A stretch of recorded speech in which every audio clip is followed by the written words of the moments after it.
he doesn't own it no more. He sold it for like 27 grand. Mate, that thing was the scattiest S14 I've ever come across. There was no other S chassis with an SR lump that was that scatty. It was built. So the engine was sent to Quinn Motorsport, Geo by Luke on YouTube. The engine was sent over to Ireland and built by Quinn Motorsport. The chassis was built by SB Motorsport, which was Steve Bagsy Baggione's team. Bearing in mind, Bagsy actually gave him his Street Missile, which was also an S14. What else was done? Right, boys, I'm going to go and jump in with Ben. No, Richard, best of luck. Have a good luck, yo. Have a good luck, Mike. I'm going to jump in my party. Yeah, good luck, Mike. Yeah, right on, man. Just check out. Was Bagsy the guy running last year, running the Corvette, the carbon fiber Corvette with a? I saw that. It wasn't carbon. It was carbon Kevlar. It was carbon Kevlar. Yeah. Yeah, I saw it at it was at Goodwood. What a fucking car, man. Obviously, it's got the R35 as well with the R6. Is there any Hondas that do drifting, Jamal? Hondas, no. No, I'm not interested in them. None of them are fucking rear-wheel drive. Your champ? I mean, you can convert them, apart from the NSX. Why the fuck would you want to?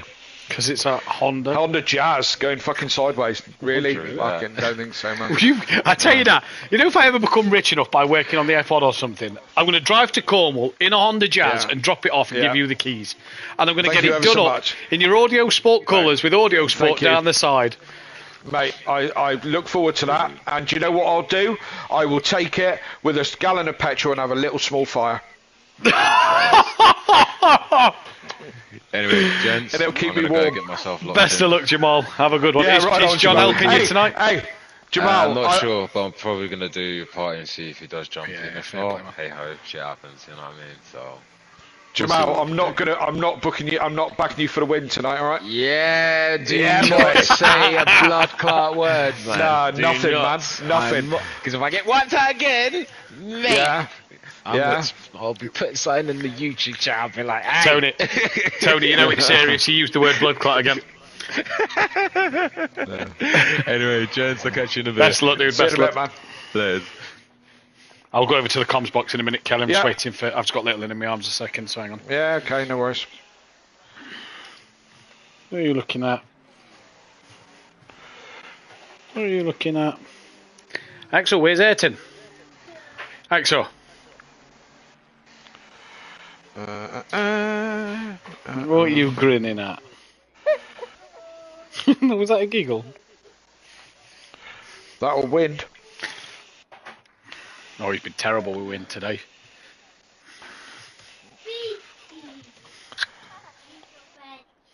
Axel, where's Ayrton? Don't pull him. No. Now. He's just gone upstairs with his dinner, babe.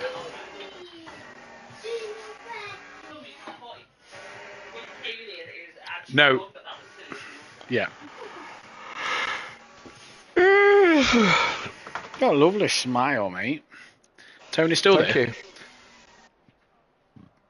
No, Tony not there? Fair enough.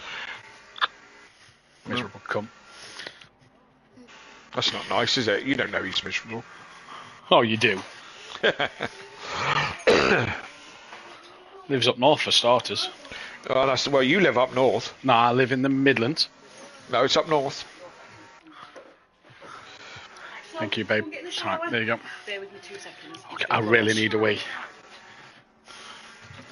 And we start in a minute. Oh, well, it could be a minute or two late, can't we? Well, pee quickly. But no, I still got it. Maybe I should turn the shower on for all of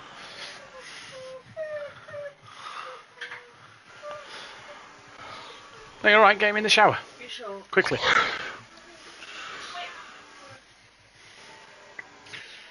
Right, do you know what? I'm going to let you down your Moses. I've put him in his Moses basket a second. You go there. I'll run for a wee. Oh, quick. How many we got in the lobby? With you and me, 17. 15 drivers, yeah, that's all we're getting. Right. That is it. Right.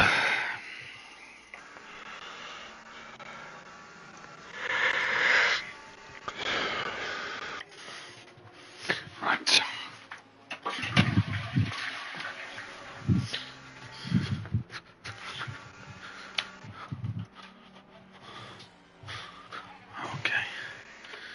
Unplug.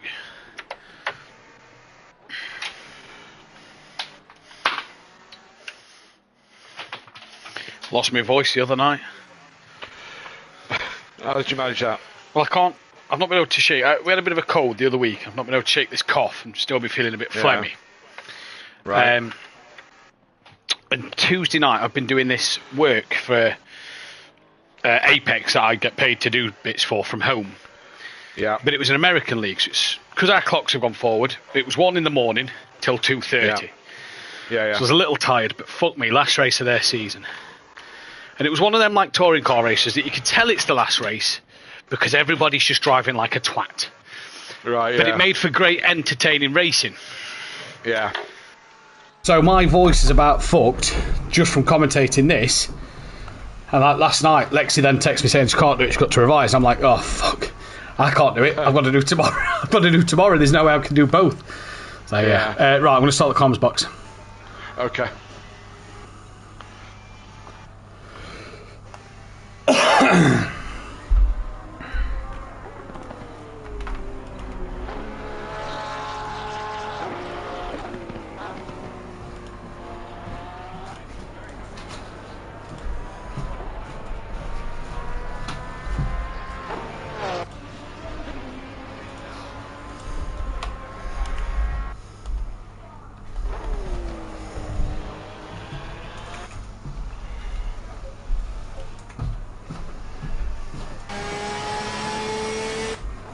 Right, okay.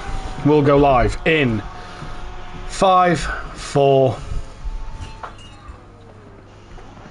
Good evening, ladies and gentlemen, and welcome to Simplay Motorsport here for the rounds 17 and 18 of the Pro Championship.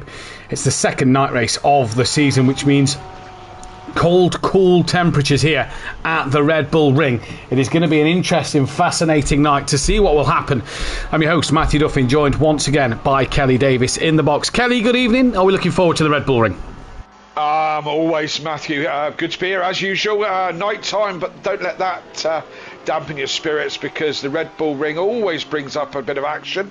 Short, quick, long straights, and nice short track. So plenty of action. Yeah, let's do it. Let's do it indeed. Plenty of action to be getting on with tonight. 15 drivers and a new driver out there as well. Williams, Brandon Williams is his name, the South African driver, running the number 5. Wanted the 55, but had to tell him no. So that number's been taken by myself. So he's had to go with the number 5. He's currently sat in 3rd place. And at the minute, if we're looking, Kelly, the two men that have kept the Ford Mustangs honest all season are the top 2 of the timing screens at the moment. Absolutely, and with one of them in the middle of the 2 MSA boys as well. Yes, Kieran O'Reilly setting the pace this evening, and he's always been the man that's been pushing the Mustang, so hopefully he's going to have a good night tonight. Dan Davis there just a quarter of a second behind him, and as you say, new chap here, Williams, he's showing well to be up in 3rd on his debut. Tardock and Silty MSA Racing are in 4th and 6th at the moment, with Ben Rook splitting the 2 of them. This, of course, is just practice, means nothing, but does give us an idea of where we're going to be this evening. It does. And it looks like the Mustangs are going to struggle a bit, Matt. Surprising, Kelly, I think is maybe one thing to ask. We know that Red Bull Ring 9 corners, or 10 if you want to count that little kink of turn 2. We're going to go with 9 proper corners. But is that a surprise, knowing that this track, a pretty quick circuit, you'd imagine that is going to suit a car like the Mustang, maybe over the Honda and the Porsche. We know the Honda and Porsche are better at tracks like Zandvoort and Alton Park and circuits like them, where there's a lot of corners, not a lot of straights to use the top speed. So is that a surprise at the moment? I think it is to a point, although saying that, Red Bull Ring has got a couple of unique corners, being that kind of turn 1 and turn 2. As you said, we're not gonna count turn 2 as it actually is, because it's a flat nothing. It's a it's flat scat between turn 1 and turn 3. Funnily enough, where you place turn 2, but we're going to go for the big stop as being turn 2. It's right down from top speed to almost nothing, and then an uphill traction zone. Turn 1, turn 2, both interesting corners, and I also think that the last couple of corners at 9 and 10 are quite unique as well. A bit of a roller coaster ride downhill, requires to carry a lot of speed through there, and not to run wide. I think maybe those characteristics are what are putting the Porsche and the Honda back into play, maybe. Possibly so. We'll have to see what happens and develops as the night goes on. Like Kelly says, this is just practice.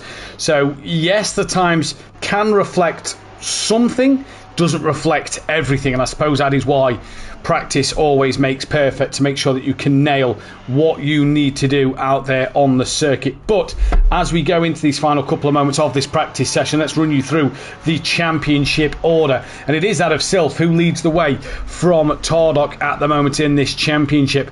It is close between them two as well, 32 points between them two. We then drop down 165 points to O'Reilly. It really is a two-horse race. Ben Rook, P4 at the moment, not far off the back of O'Reilly. This is where it gets exciting. 3rd to 7th is really anybody's game, because O'Reilly on 457 points. Then it's Ben on 450. Hubert's on 448. Then it's Dan Overtaker, not here tonight, on 427. Then it's Dan Davis on 423. So really is, Kelly, from 3rd to 7th, anybody's game in that sort of section. Absolutely, yeah. And still plenty of points to be fought for. So really tight in that midsection. Just after them two, then it is Matt Wright, P8, 381. Then it's Jamal Clouden, Will Freedman, rounding out the top 10. Michael Harris, who's had a few work commitments, so he's not been here for the last couple of weeks. He's hoping to return next week. He's down in P11 with Mike Matthews, 12th. Skunky, 13th, with Patrick Ledger, 14th. Then it's Viper, Hoffer, Carlos, Gary Leach, Ian McGowan, Fraser O'Brien, Cal Seth, Joe Bakes, Mirko, Richie Michelle, E. Collin, E. Pocket, and then Brandon Williams obviously making his debut today. In terms of that Constructors' Championship as well, pretty much done and dusted. There is 800 points up for grabs, but 339 points separate MSA Racing, who's leading, from Team Audio Sport, who are second place. And that, Kelly, yes, there's still 852 points left, but a 339 point deficit is a big one to claw back. Yes, and with the MSA boys running like they do, it's going to take a lot of DNFs to haul that back, and I just don't think that's going to happen. Do you? I can't see it, especially while the grid's so small at the moment as well. Even if they have a bad night, they're still scoring sort of mid-pack points, where Audio Sport boys are going to need them to count. Audio Sport, they've got to look over the shoulder. 71 points behind is the Greasy Bandits. Overtaker's not here, so he'll get his drop score tonight.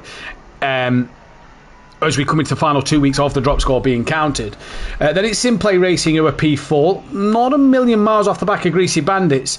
Then it's a big jump back to the old school racers. Quantum Motorsport, Team FBR, Team SPR, and Effect Motorsport and Red Run Racing cannot win the championship now, due to the fact that they are just haven't scored enough points and are eliminated. So then, Red Bull Ring, one of the better European circuits, as it was used, as it was well known, the A1 ring from back in the day, Formula One in the early 2000s. A 2.683 mile circuit, 4.318 kilometres, 10 corners. Again, we're only going to classify 9 of them. There is 3 left-handers, 7 right-handers. I'm sure it's a right-hander that we're going to declassify. Pole position starts on the left-hand side. The ACC lap record is a 26.695. I don't think we're going to get close to that, just because of the fact that's probably done on a hot lap mode with perfect weather, perfect conditions. We're at night, it's 6 degrees out there. That was done by Alexis as well. So Gary Leach, what can he do tonight? And speaking of Gary Leach, he's the most successful driver around this circuit. So Gary Leach, well, I will tell you more, because he has 2 pole positions and 1 race win. He's the joint most successful, but he's the most successful who's currently active. He's tied with Andy on 2 poles and 1 win, Disco McDisco Face 2 poles and 1 win, Ben Parkey 2 poles and 1 win, and Big Boy Brazier 1 pole and 2 wins. Okay. But because he's the only active driver out there we go. Yeah. So yes, I mean a lot of people with a similar stat. So kind of. Have we not been here much? No. I thought we'd been here more, Kelly. But looking at that, Gary's most successful with 2 poles and a win. That could have been done in 1 week. Absolutely. With the 2 races and the 1 qualifying, and there's only 1, 2, 3, 4, 5, 6, 7, 8, 9, 10, 11, 12, 13, 14, 15, 16 drivers on that most successful list before Tuesday, which was then obviously GT4s, where we added Hoopert and O'Reilly, and last night we added John Gooday and Sny and Kneebone. So, only 16 drivers. So I'd say we've not been here. I thought we'd been here a lot more. Yeah, I did too. Especially back in the Project Cars 2 days. Oh, funnily enough, we were talking about that off air, weren't we? With the Clio Cup, one of the first races that me and Matt, Sweet and Sticky, commentated on. If you want to go back, no, was that on ours? No, that was Motive. Motive Clio Cup. Motive, yeah. That was. I don't even know if you can find that anymore. I don't. Who knows? That was the job that kind of me and Kelly did together. We enjoyed it so much. I'd said to Dan. Dan had said to me that Kelly enjoyed working with me. I'd said that I enjoyed working with Kelly, and boom, before you know it, Sweet and Sticky was born in the pros comms box, and it is history. But that goes back to the short layout. The short layout here is as you come out of turn 1, you'll see a part of the track that goes off to the right hand side. It kind of cuts out the top half of the circuit, and you come down to where the S's are, just at the start of sector 3, and it kind of does that bit there. And you had names of like the Only G and Motoring Morgan and Gary Leach. Gary Leach was a big fan of Motoring Morgan. Yeah. No, he wasn't. But that's where we started, and Clio Cup on Project Cars 2. What a place! Brilliant. What a place! Yeah, brilliant. My first race at Simplay, official first race, was official first. Obviously, main league we class as GT3s, Pro and Pro-Am. We've always done side series. My first GT3 race was Pro-Am, Acura, Red Bull Ring. Got a win. There you go. Yeah. There you go. I can't remember what mine was. Oh, yeah. I can't remember. I remember my my first sim race on a league, and I believe that was on the aforementioned Motive, and I think I cocked start up or something. I made a real mess. I know. Raced into the pits on Project Cars, got disqualified. That was it. Yeah. Good evening. Well, I can't remember what my first sim play one was. I must try and think back. When did you join? Midway through season 2. Midway through season 2. I was commentator before I was a driver. Yes, he was. Midway through season 2. I'll have to see if I can find the old. The old calendar. But good evening in the chat to that then of Audio Sport, our fantastic sponsor, Gary Clarbell, Tips and Damien Hibbs. As let's get the grid order looked at, shall we? Pole position for this race will go the way of Cal Seth. He's going to line up alongside that then of Gary Leach on the front row of the grid. Row 2 will be that of Carlos and Patrick Lager in the Ford Mustang and in the Lamborghini. Row 3 will be that of Mike Matthews and Will Freeman going from 5th and 6th. Obviously, a lot higher up in the championship, that, but with drivers not being here, that puts them up the order. Matt Wright will be alongside Jamal Clouden, that is for 7th and 8th in the championship. And then it's Dan Davis and Ben Hoopert alongside each other before the other Audio Sport driver of Ben Ruck will be lining up alongside Kieran O'Reilly. The penultimate row of the grid will be Tardock and Sylph before the final row of the grid will be Brandon Williams on his own, making his debut here tonight in what should be an interesting race. But Kelly, who is going to win this first race? I'm not backing anybody particularly. I backed a certain driver and he ended up crashing into, my son actually crashed into him at the beginning of last week, and that ruined his race. So I don't know. Yeah. I mean, with the I think Friedman's got a good chance because he's gone well, but just the results haven't quite gone his way. But he knows how to drive. Carlos. Yeah, Carlos has had some good races. Mike Matthews had some good races. Who knows? I'm going to go Gary Leach. Yeah, I mean, he couldn't have any worse season, so I might as well curse him. He'll thank me for that. Well, he's not had much luck this season, so you never know. That might be the luck that he needs as we come around into the final couple of corners. I'm just looking on this screen here. Was you teamed with anybody in Season 2? I don't think you was you? No, I don't. My first teammate was Nicky. Yeah, it was. Was Team Pro. Well, I've found the Season 2 calendar. We had Nürburgring, Snetterton, Daytona, Algarve, Kota, Alton Park, Long Beach, Indianapolis, Imola, Bathurst, and Ruapuna. So we'll have to I'll find out in the mid-session break who it was, and that's going to be an interesting one to see what will happen. As we come around the final corner, and for the first time tonight, we say good evening to PM Motorsport and to Robert Randall. Up the pros, he says, as they come down the start line, Kalseth versus Gary. It is 15 pros on the grid. In the dark here in the Styrian Mountains, it is a clear, beautiful night. And at 1 in the morning, the engines are about to rise as it's green and go. Then down towards turn 1, Gary Leach looks like he's got a mega start up the inside of Kalseth, and he's going to try and take the lead as they all come through the first corner. A few cars run a little wide. Kalseth is one of them, as is Carlos. That's going to allow Ledger to get a run through as well, as is Will Friedman. Mike Matthews is the one down the back of the order who's had a moment with Matt Wright. So they have dropped down the back of the order. Kelly, did you see what happened? I didn't. All I saw was carnage into one. I was on board with Williams right at the back of the pack with a watching brief. Dan was involved. He's dropped back loads of places as he rubs with Tardok into turn 2. But I saw a spinning orange McLaren, so I think that was probably Mike Matthews in the middle, but I don't know what started it. Well, Mike Matthews and Matt Wright in the Ferrari and Nissan are down the back of the pack. O'Reilly's just gone round the outside of Hoopert and Silf, who have made a little bit of contact out of turn 2. And O'Reilly now moving up to 6th place through that then of turn number 3, and here comes Kieran O'Reilly as Gary Leach leads him away from Ledger, from Kalseth. Carlos, Will Friedman is in fact got himself ahead of Carlos, because what has happened to Carlos? He's lost out, and now so has Kalseth, dropping it through the S's. That's allowed Friedman and O'Reilly to get past. So whatever is happening to the MSA guys today, obviously all a part of the same stable, it is going horribly wrong. Carlos, Hoopert, Silf, Dan Davis down there on the back of them with Tarlock Williams, Ben Rook. Then it's Cloud and Mike Matthews and Matt Wright down the back of the order. So I wonder if Matt Wright was the one who caused the carnage here. But Dan Davis, look, he's got a cluster of black and yellow silver cars all in front of him as he's trying to pick his way past them all. Absolutely, it's like Daniel. Oh, and he had contact.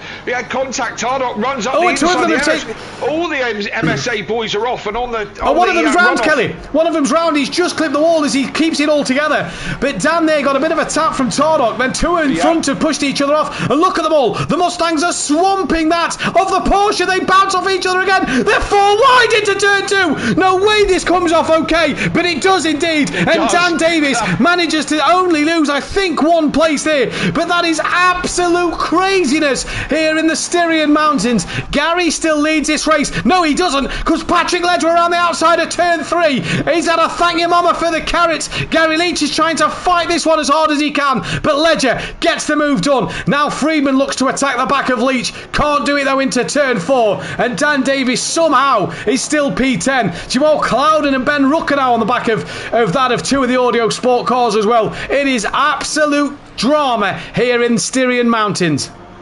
Absolutely, and that whole thing started in turn 1 where Dan and Tardok rubbed doors as they went into turn 1, and there was and I don't know if the other MSA boys just got out on their own. I'm on board with Clouden at the moment. He's following Williams with what we got Tardok just in front of him. Dan in an MSA sandwich at the moment as Hupert gets very somebody's off. Somebody's off. I think that is Hoopert. No, it's not Hoopert. Who is that tumbling down? It's Carlos. No, Carlos. No, it's Silf.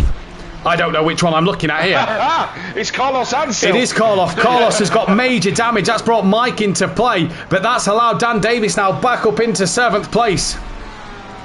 Yes, indeed. They've started to drop Williams a little bit. I think Williams had a little bit of a tardy first sector, and Tardok having a look around the outside of Dan into turn 2. And they're going to get it done there, I don't think. Dan's got the traction, but the Mustangs have got the straight line.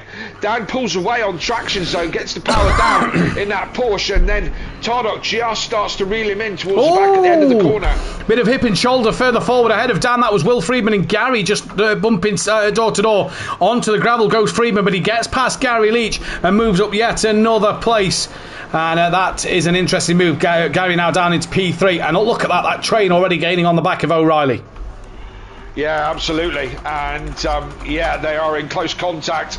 The whole field, to be fair, Friedman's now, as you said, in front of Gary, but Gary has got Calseth right behind him, Hooper right behind him, and on it goes all the way back to pretty much Williams. Is a bit of a gap to Williams, but not much, and Cloudon's pressuring him as they go round for what is only just lap 4. What is only just lap 4, and this is...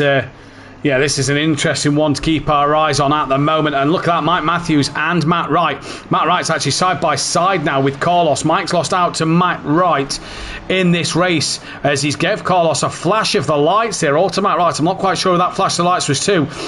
Track limit's going to be key to watch here as Mike Matthews now goes side by side with Carlos coming up the hill. Go on, Kelly. Tardoc's on the outside of Dan. He got a run. Hooper was a bit squirrely in turn 1, and Tardoc's hit his teammate. Hit Hooper, and Dan just avoids that. He was on the inside of that, but he got away with it. I don't know where that's put Hooper. Hooper's gone down the order a little bit, but he got tapped by Tardoc, and as they were going 3 wide. Whew. Yeah, it is a lot of drama out there tonight. And who's that off? Friedman's off. He's in the wall. So Friedman's in the wall. That's the yellow flag. Mike did get past Carlos. Let's go to Friedman then, who has got some heavily front-end damage.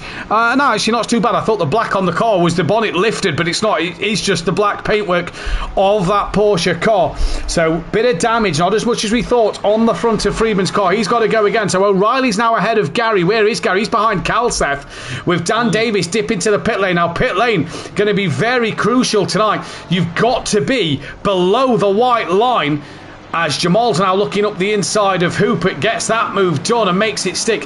But you've got to be below the white line before the white line starts. You cannot cut the pit entry. Back comes Hooper on Jamal Cloudon now then. Ben Ruck chooses to go to the outside. I think Ben now has just got out of it. I was going to say that's probably the wisest move for Ben. Hooper up the inside. Jamal on the outside. Jamal runs a little wide. That'll probably ping up a track limit warning now. And Ben's coming under pressure from that behind of Sylph. Yeah, a load of them in the pitch. Gary Leach, Dan Davis and Tardoc all went into the pit, as well as Friedman. Tardoc just got it slowed down in time as he came up behind Dan. We've got Sylph going around the outside of Ben Ruck, or trying to. He runs wide. Ben's still on the inside and he's got the traction, but that Mustang power looking mighty, but he's holding him off. The Aston Martin holding him off. He's got the inside line as they break down into the downhill right-hander of turn 3. But it looks like that Sylph has got the inside line now as they come down into the next corner. Great side-by-side racing with these two. Nice and clean, nice and fair, but they're still going at it, Matt. They are still going at it, Kelly, and this is going to be an interesting one. Series Gary, Dan, Tardoc, Friedman and Matt Wright all complete their pit stops now then. So Patrick Ledger leads from that of O'Reilly. O'Reilly not coming into the pits, neither is Calseth. Williams isn't either. He's gone very, very wide. Hooper stays out. Jamal this time is coming in. He's being followed in by Ben Ruck, and I believe that Mike Matthews is going to carry on his way. That's a little wide there and a big wiggle for Mike, and Carlos is also going to come into the pit lane. Dan Davis, though, got the jump on Gary Leach, so he's the lead car from the pits. He's coming through turn 3 as Jamal not yet stationary in his box. Remember, when that orange number goes green, that's when the pit stop is completed. When the P has been removed, that is when they are off the limiter. As old sim racer Rob, you'll be on racing on a Thursday evening next season. Hope you read Ramsell, not me, says Rob Smith. Top 10 from Pro-Am to be promoted. Get these numbers up indeed, old sim racer. That's what we want. You boys in commentary must be looking forward to the pit stop so you can catch your breath. Indeed we have been, because it's our job. 15 cars, but what drama, Kelly. Absolutely, and it's just like the Red Bull Ring. We said about back in the day, the Clio Cup, where we didn't get a breath then because they were all so close. This is the kind of racing that's brought up at the Red Bull Ring, and it's a cracking little track, this one, in its own way. And so you know, we earn our money here at Simplay, Damien, that's for certain, sure. We earn our bag of Skittles every week. Every single week we do, and this is going to be an interesting one to see what will happen in this race. Kelly, you joined in season 3, I've managed to found. Okay, right. With Nicky in the Team Prolapse Porsche, which means your first race of season 3 was, and I've just had the calendar up, we're watching Dan, who has got the jump on all the other cars who have pitted, so pit stops happening then. Williams is now in, Sylph carries on his way, as does Mike Matthews. So let's see if Dan can get the jump on Williams, although fantastic. We'll go back to Will Friedman. He's hunting down Clouden after last week when they was hunting each other down for a lot of the Nürburgring, and they're trying to hunt down Ben in the process of this. Clouden gets squarely up on the gravel there. He does. That's allowed Will Friedman to get alongside and to get past in towards turn 4. Your first race was Spa back on the 12th of May 2021. And do you know how I got on? Well, I think I crashed, didn't I? As I remember. I'd have to go back on the YouTube stream and have a look. So I might do that in the mid-session break, and I'd be able to tell you how you got on in that race. But yeah, the 12th of May 2021, so nearly 4 years ago. Wow. Doesn't time fly? We've had some racing since then. Oh, we've had some racing since then, yeah. Yeah. Which brings me to, as said, classics on YouTube. Yeah. Go back, you can watch them all. How many races did we work out? Well, DJ Phil's done 451, but there's been more than that. Yeah. There's been more than that. There's certainly got some downtime. You can watch some of the classics on YouTube. And talking about classics, the 24-hour at Nürburgring was a classic, and we've got another one of them coming up. And I don't know if I can get the chit-chat in because there's plenty going on track at the moment. We've got the leaders in on the pits. Going to see where Dan ends up after this, Matt. This is going to be one that's interesting for me. Well, Dan's just come through turn 3, Kelly. He's got Tordock within half a second, but like I say, the leaders are in, bar Sylph and bar Mike Matthews at the moment then. So that is the state of play. Dan's holding his own. This is the best I think we've seen the Porsche and Dan look this season so far, because normally he'd be under a lot more pressure than that. He looks pretty comfortable there with that gap to Tordock. Yes, he does, absolutely, and they've dropped Williams by 6 seconds or more behind him, so it's just them two to worry about. As Dan comes through the last corner with Tardock right behind him, now don't forget, come out. Sorry, don't forget Patrick Ledger was race leader before the pit stop. He came off the limiter. O'Reilly was second. He's now just come off the limiter. Here they go then. Tordock closing on Dan using that Mustang power. Ledger's off. Where's O'Reilly? O'Reilly's there. So Dan, P3, net P3 at the moment. Maybe a net P4 depending on Hoopert. I can't remember where Hoopert was before the pit stop started. But Dan is a net P3, P4, I think. Because of Will Friedman's incident, I think Dan's managed to maybe get himself up on the podium as Tordock having a little look on the inside line of Dan. Didn't Hoopert get hit by his teammate, didn't he? Yeah, I thought he did, So I think Dan's net P3 at the moment. Yeah. So Ledger net leader, O'Reilly net second, Dan net P3. Dan's teammate Ben Rook is looking on the back of debutant Williams. We've got Clouden within a second of Friedman. We've got Gary within a second of Clouden. We've got Matt Wright within a second of Gary. Carlos is a couple of laps down.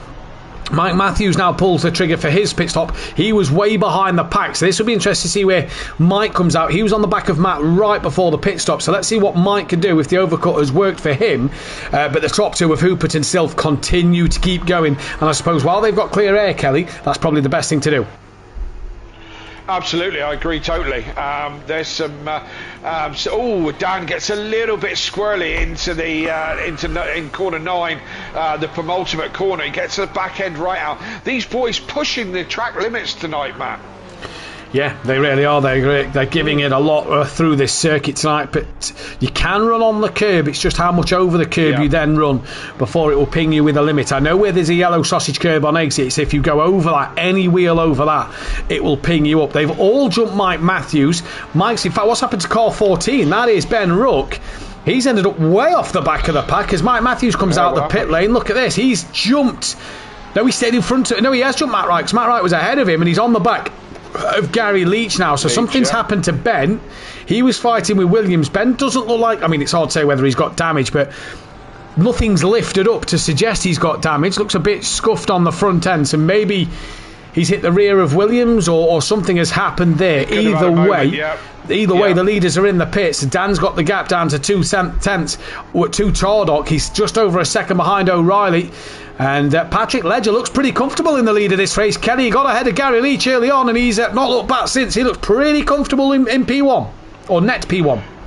Yes, absolutely. A couple of seconds there in front of O'Reilly. O'Reilly hasn't been reeling him in since the pit stops, and Dan's keeping pace with O'Reilly. Still got Tardock for company, close company within just in half a second, and Tardock closes right up as they get into the last corner. But again, that Porsche on traction has got better traction out of the corners than the Mustang. I think that's what's saving Dan Kelly, because the Mustang, look how close Tardock gets by the end of the straight. But like you say, that traction out of the corners is what is doing Dan just pulling away from Tardock as he runs over the limits. Then comes Hoopert and Silf out of the pit lane, so we'll see where they filter in. Silf lost out to Hoopert, and I believe, have they lost out to Kalseth? No, they haven't. So them two have only lost out down into 5th and 7th, because Kalseth actually did get the jump on Silf there. But Patrick Ledger from O'Reilly, from Dan Davis, Tardock, Hoopert, Kalseth, Silf, Williams, Friedman, Clouden,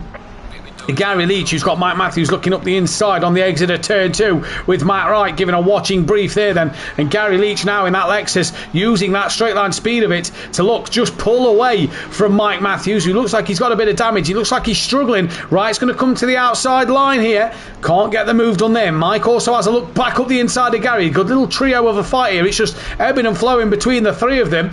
You see Ben Rook waiting in the background, but he's a bit too far back to do anything at this stage of the race, and Gary there in the air, and Mike nearly make contact. It's a funny old corner, that one. There is a line. If you get to the inside, you can overtake there, as Gary was proving. And Matt Wright trying to have a run around the outside on Mike Matthews. He's very, very close. Hopefully this doesn't come to tragedy as they go into the very fast right-handers of 9 and 10. Yeah. And they both live their way through it. Good little fight there, down at the back of the order. This is allowing Ben to gain on the back of these just for a couple more points. Ben probably had his worst round of the season last week. It was his drop score, and obviously we don't know what happened in the first race tonight, but not the way he'd want to carry on, especially while he's in that fight for a top 3 in the championship.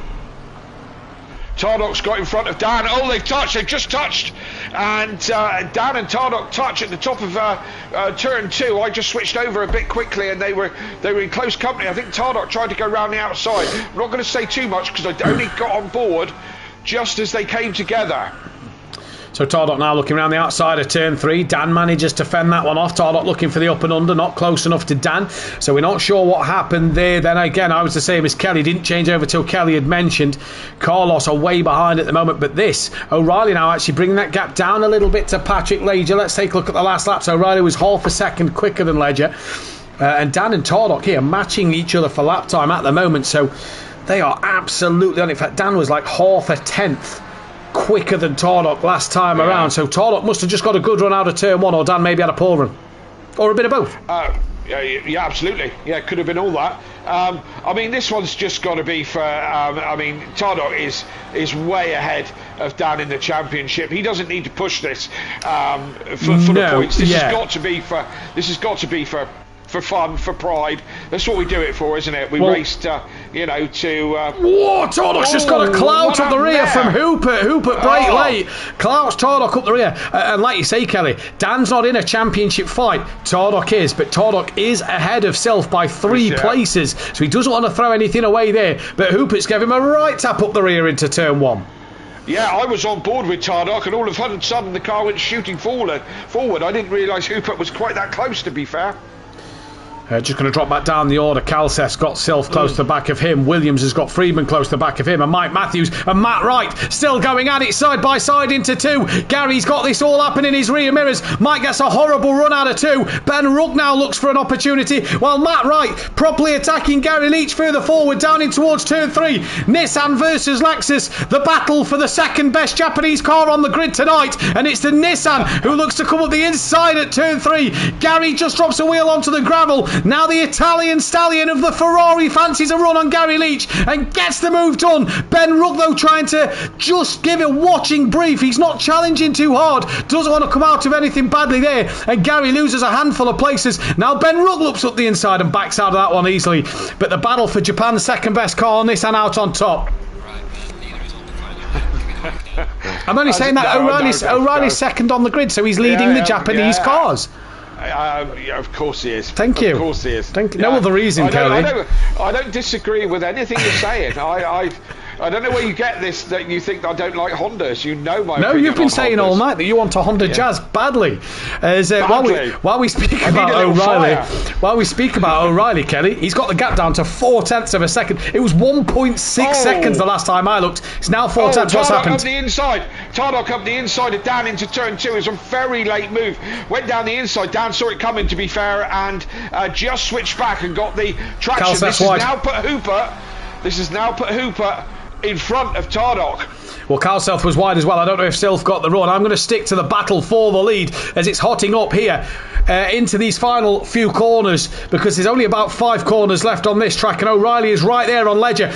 Ledger could have this win stripped away from him at the end in what has been a fantastic race for the Lamborghini. Not saw the Lamborghini on the top step for a while, and Patrick Ledger here would love a race win. He'd absolutely love one. He's been so good tonight. O'Reilly has 2 corners left. He's looking at the penultimate corner, thinks better of it. Is he going to wait? Is Ledger going to try and hold on to this one? Through the final corner they come. Patrick Ledger is going to win race 1 and round 17 of the evening from Kieran O'Reilly. Dan Davis, a huge podium for momentum in his season. Hoopit gets to the line ahead of Tardock. Sylph gets to the line ahead of Kalseth. Williams from Friedman. Then it's Jamal Clouden. Then it is Matt Wright just ahead of Mike Matthews. In the battle between these two down the order, they cross for 11th and 12th. Ben Ruck did get ahead of Gary Leach, and we've just got to wait for Carlos. But I tell you what, Kelly, there was fights throughout the whole grid in this race tonight. We've got an hour's race coming up. That 30 minutes went incredibly quickly. 20. Didn't it? That was 20 minutes. That 20 minutes went incredibly quickly, and wow, that just was over and done in no time at all. And what a bit of racing, Red Bull rig. I love it. Brilliant bit of racing as Carlos comes into the final corner now. That was just fantastic. No matter where you look tonight, there was some action happening out there, and it was just fantastic to see. Carlos does cross the line to take that final place out there, then down in P14. I'm just inputting the results at the moment, but what we will do is we will go get a drink, go to the toilet, and come back. We've got an hour of this still to come. Go to the toilet and come back. We've got an hour of this still to come. Oh my God, that was fantastic from everybody. That was good racing. That was brilliant. You should have seen the move that Tardock tried on Dan into turn 2. It was nice. He left it right to the last minute, dived to the inside, but Dan saw him coming, let him flow right past and cut him back. It was really nice, to be honest. That's what I like about Tardock. Great racing. He seems a good, he's had a few incidents, but he seems a good driver. He seems to be on the brakes, seems to be his Achilles heel, but yeah, that was good racing. I'm sure Dan would be happy with that. Oh, massively. Massively. Tardock was 5th. Sylph was 6th. I'm going to run and get a drink a minute. Yeah, no worries. I'm going to run to the toilet. Yeah.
I'm back.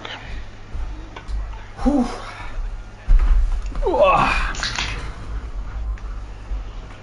Oh, that was a good race. Yep.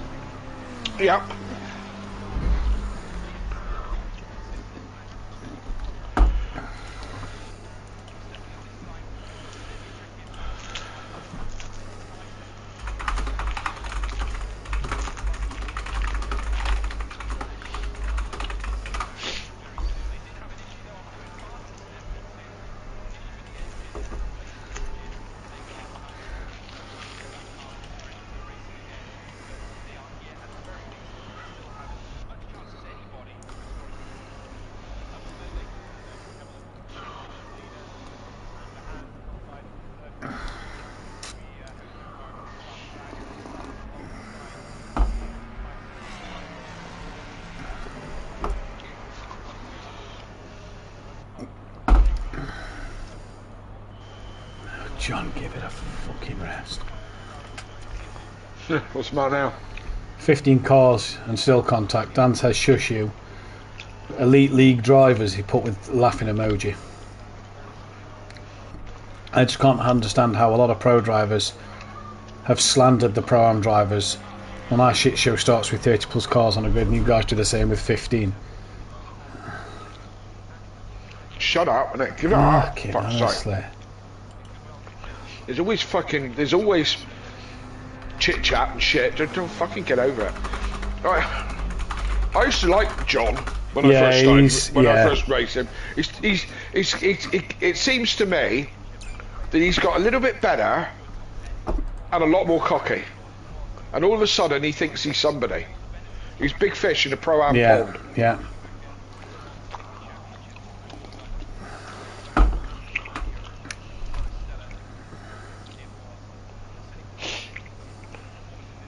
Hibbs just put, are you loving the Porsche a little bit now, and tagged Dan in it. Good question, that. Fuck off.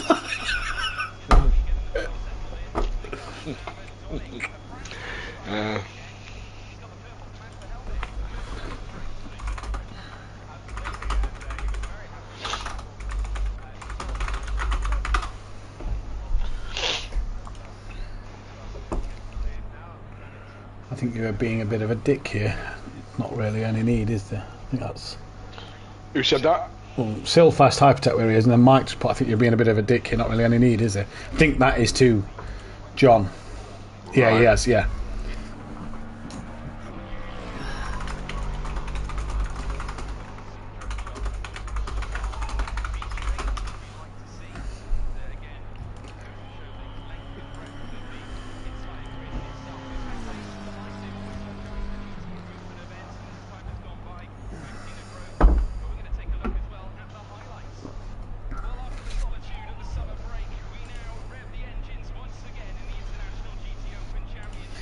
What cars are good? So BMW's the most bop, there is none. Jamal's McLaren should then be the next strongest.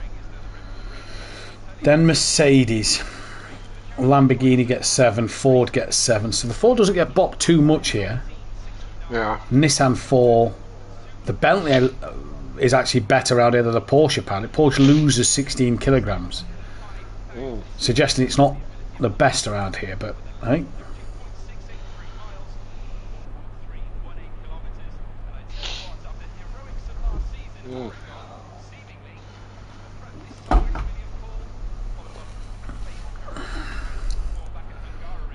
Good win for Ledger. I know he come under pressure from O'Reilly at the end, but hang on to it. Good win. Yeah. And there we go. For the first time this season, the two that we've said have been the two to stop out or to challenge MSA. Finally finished in front of all of them. Yes. Yeah, it didn't take long, did it?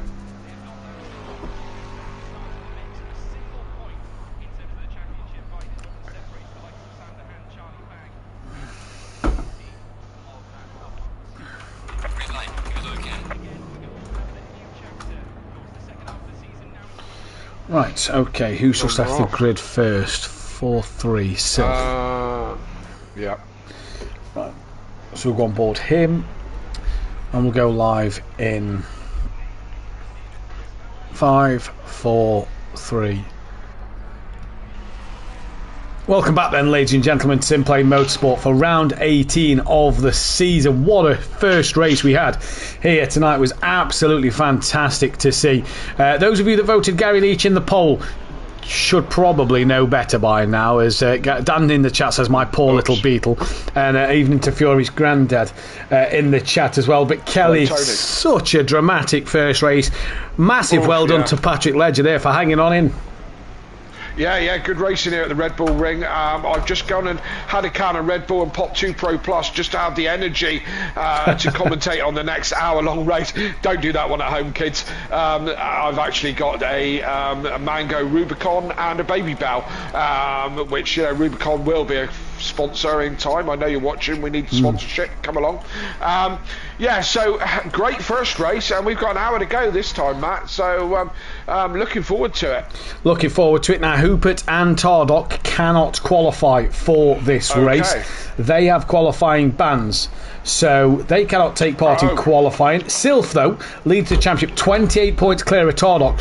What will happen now with Tardock on that qualifying ban? O'Reilly, P3, he's 148 points behind. Hupert back up to 4th with Ben Rook in 5th. Dan Davis tied with Ben Rook for P5 and 6. Dan wants number 1 status back in the team, I reckon.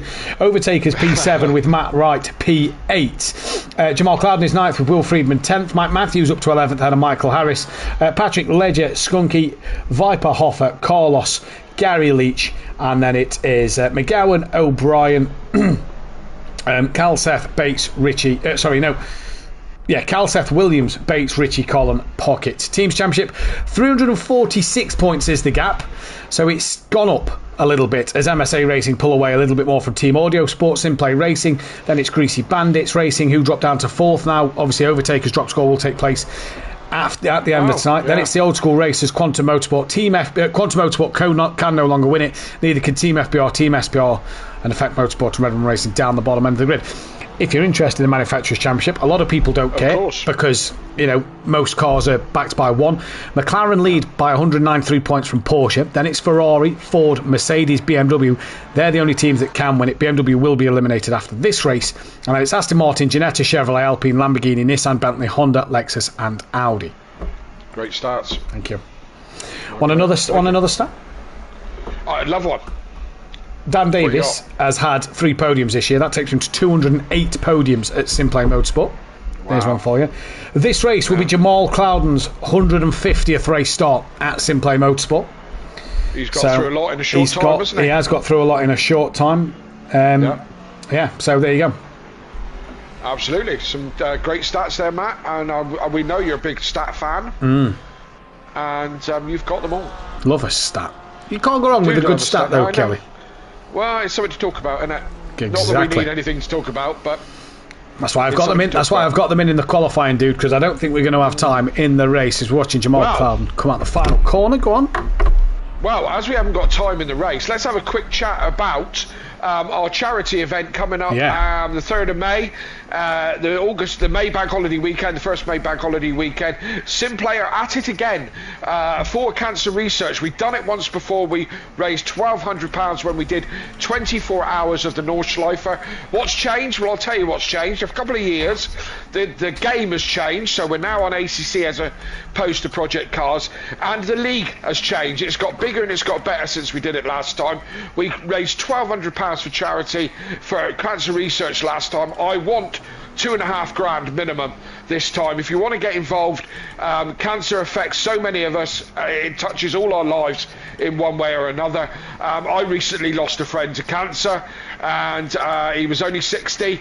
I'd still have many years of happy memories taken away from him by cancer. We want to beat cancer as much as we possibly can, and you can help us on any way you possibly can. So you can become a driver if you want to take on the challenge of the Nordschleifer, and it's not easy.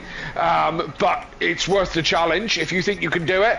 24 hours if you want to be part of a team to do the Nordschleife, we can sort that out for you. If you'd like to join us in the comms box, we'll be here. I'll be here for a certain amount of stints throughout the 24 hours. Matt will be, I'm sure Dan will be, and many others. So we would love for you to join us in the comms box. Come and join us. Come and chit chat along if you've always fancied commentating and have your say. But above all, we would like you all to donate from £1 to whatever you can afford. I know times are hard, and it's going to be a big ask, but it's an important subject, and we're doing our thing. So we would love you to get involved. We would love you to get involved, and obviously this is a charity that's close, like Kelly said, so many hearts, and we managed to raise just over £1,200 4 years ago, I think it was, or 3 years ago, I think we said the other day, pretty much to the day as well. I think it was 3 or 4 days before the actual event takes place that we did it last time, 3 or 4 years ago. And a charity that is close to so many people's lives and hearts around the world. And like you say, whether it's a penny, whether it's a pound, whether it's £100, whatever it is, whatever you can afford, any donation is much appreciated. And I tell you what, Matt, and I tell you what, what we do here with Simplay, and this is 5 years of Simplay and many races. What he's done here is done for free. We give our time for nothing. There's no profit made from Simplay whatsoever. In fact, it costs money to run this league. Design Manchester puts money into this league. I've put money into it as Audio Sport in the past. It takes effort from all the people involved and who give up their time to make this league run, and you guys as spectators, as drivers, have to put nothing in, have to pay nothing, so we're asking you for this once just to give a little bit back. I don't think it's a lot to ask, to be fair. No, and again, it is much appreciated from everybody here, as Kelly says. Of course, this is all done by free from everybody, and every donation we do it because we love it, goes along. Yeah, exactly. And 5 years strong. Let's not forget, this was a little COVID thing. This was done throughout COVID, or this started throughout COVID. 5 years later, come August, we're still going strong. We are the best sim league on the console by far. And that's because of not only the drivers and the admin and the stewards and the commentators and everybody put time and effort in, but you guys who watch in and tune in, week week out. We're also, I noticed today, 921 subscribers. We're fast approaching that at 1,000 subscriber mark. That in itself is a big achievement. So 1,000 subscribers. If every 1,000 subscriber donated £1, there's £1,000 already. So that is a fantastic, achievement. We have actually had a few donations in. There is a link that we need to sort out to get onto the page. But I can actually tell you that we already have £100 in the kitty already, and that's thanks to Sarah Chandler, Mike Matthews, John Gooday, I Have the Monkey. Who have all donated. They're the 4 donations so far. So, we will get that link sorted, put in the chat. It will be spread around everywhere as we get closer to the time as well. And like Kelly says, you want to commentate, even if it is just some idle chit-chat, there is 24 hours. We are not going to be talking about the whole 24 hours worth of racing, because you just cannot. There will be times where there will be a lull in the race, and it will just be idle chit-chat. We'll be talking all sorts, from Formula 1, touring cars, GT racing, whatever it can be, it'll be mentioned. So, trains, planes, automobiles, whether you're the good, the bad, or the ugly, welcome to all the but no, it's just going to be a fantastic weekend, a fantastic 3 days. We're going to be qualifying on the Friday night. The race will start on the Saturday into the Sunday. It's the bank holiday here in the United Kingdom, so everybody will get the Monday off to recover, unless you're in Europe or abroad. But it's going to be a special time. And as well, and one thing we cannot stress enough, and I think this is the biggest part, is Kelly, is with this being for charity, this is for fun. As much as people want to take it seriously, want to win the race, that's great. Let's not forget this is all for a good cause. Let's try and not retire from the races, because at the end of the day, we don't want to be talking for 12 hours about 4 cars that are going round when a load of cars have retired because of how difficult it has been. If it's hard, return back to the pits. Let's just keep going to the end. We're all doing it for. I can't stand the track. I'm no good at it. I think it's. I love the event of the Nordschleife 24 hour. I don't like to race the circuit. But given this is for charity, I'm going to stick in there for the whole thing. I was there on the commentating, and I drove on the last one, and me and Dan physically shared a seat. He was at my house, and we shared the driving. We did the full 24 hours, and I was doing 2-hour stints at a time. And before that, I was already a fan of the Nordschleife, and it's a very difficult track to learn, and I'm not Sabine Schmidt, so I kind of know the track. But it's still, I mean, I haven't put a valid lap in on ACC, so you know, it's a challenge. And as Matt said, we don't want people retiring. If you're going to do it, stick with it. There are going to be people who are going to be 5-6 laps down on the leaders, you know, but anybody could win it. And I really do mean anybody who entered, any team that entered could win it, because it is an endurance, and it isn't just about being the fastest. It's about getting to the end, and you've got as good a chance as anybody. So sign yourselves up, however that's done, Matthew. So to sign yourself up, you've got to make sure that you are a part of the Discord. Without being a part of the Discord, you will not be able to see the link. Now, the link is also posted in the FBR Discord, as this came from one of the FBR drivers, Paul Williams, who races in Pro-Am. It was his idea due to family members being given the bad news of cancer recently. He was the one who decided and came up with the idea, wants us to run it. So if you're in the FBR Discord, or if you're in the Simplay Motorsport Discord, that is where you can see the link. The link will take you to SimGrid. You have to make sure you've got a team and register as a team with whatever drivers you want that is in your team, and in whatever order. We'll obviously get into finer details. You can have 4 drivers per team. Now, at the moment, if you're watching and thinking, I'm not in either Discord, but I'd like to sign up through the SimGrid, that isn't possible at the moment. The link is hidden. So the event you will not be able to see on SimGrid, as we are trying to give the chance to the FBR community and the Simplay Motorsport community and get that going first. It will open up to the general public and to anybody on SimGrid closer to the time, but we wanted to keep this as a community-based thing between the two communities, and go from there. So we'll let you know. But like we say, 4 drivers per team. The driver who qualifies on the Friday night cannot start the race on the Saturday. That is something to keep in mind. And it will be a solo effort on the Friday night. You have to qualify in the car you sign up with, and it'll be a solo effort. It'll be a half-an-hour qualifying, in which I will bring you the broadcast on that Friday evening, live with qualifying. The grid order will then be set for the Saturday, and we will get racing. There'll be like a 20-minute practice, half-an-hour practice for drivers and teams to be able to get into the lobby. There'll be a driver briefing beforehand in the Discord channel. And then, we'll be able to start the 24 hours. I think it's like 2 in the afternoon. I think we're starting UK time, so GMT plus 1. And with them going until 2 in the afternoon on a Sunday. Absolutely. So if you want to get involved, let me just be clear. You don't have to run 4 drivers. No, you don't have to run. You can run 1, 2, 3 or 4. It is your choice. Okay, and as I say, me and Dan did it between us the last time. The last time we were on Project Cars, and you've got an AI driver you could put in. So we haven't got that luxury on ACC, have we? No, we haven't. No, we haven't. No. No. So if you're going to sign up and do it on your own, remember you've got to do it on your own. 24 hours. It's a challenge in itself. So, but 1 to 4 drivers. Get yourself a team, whatever you want to call that team, and.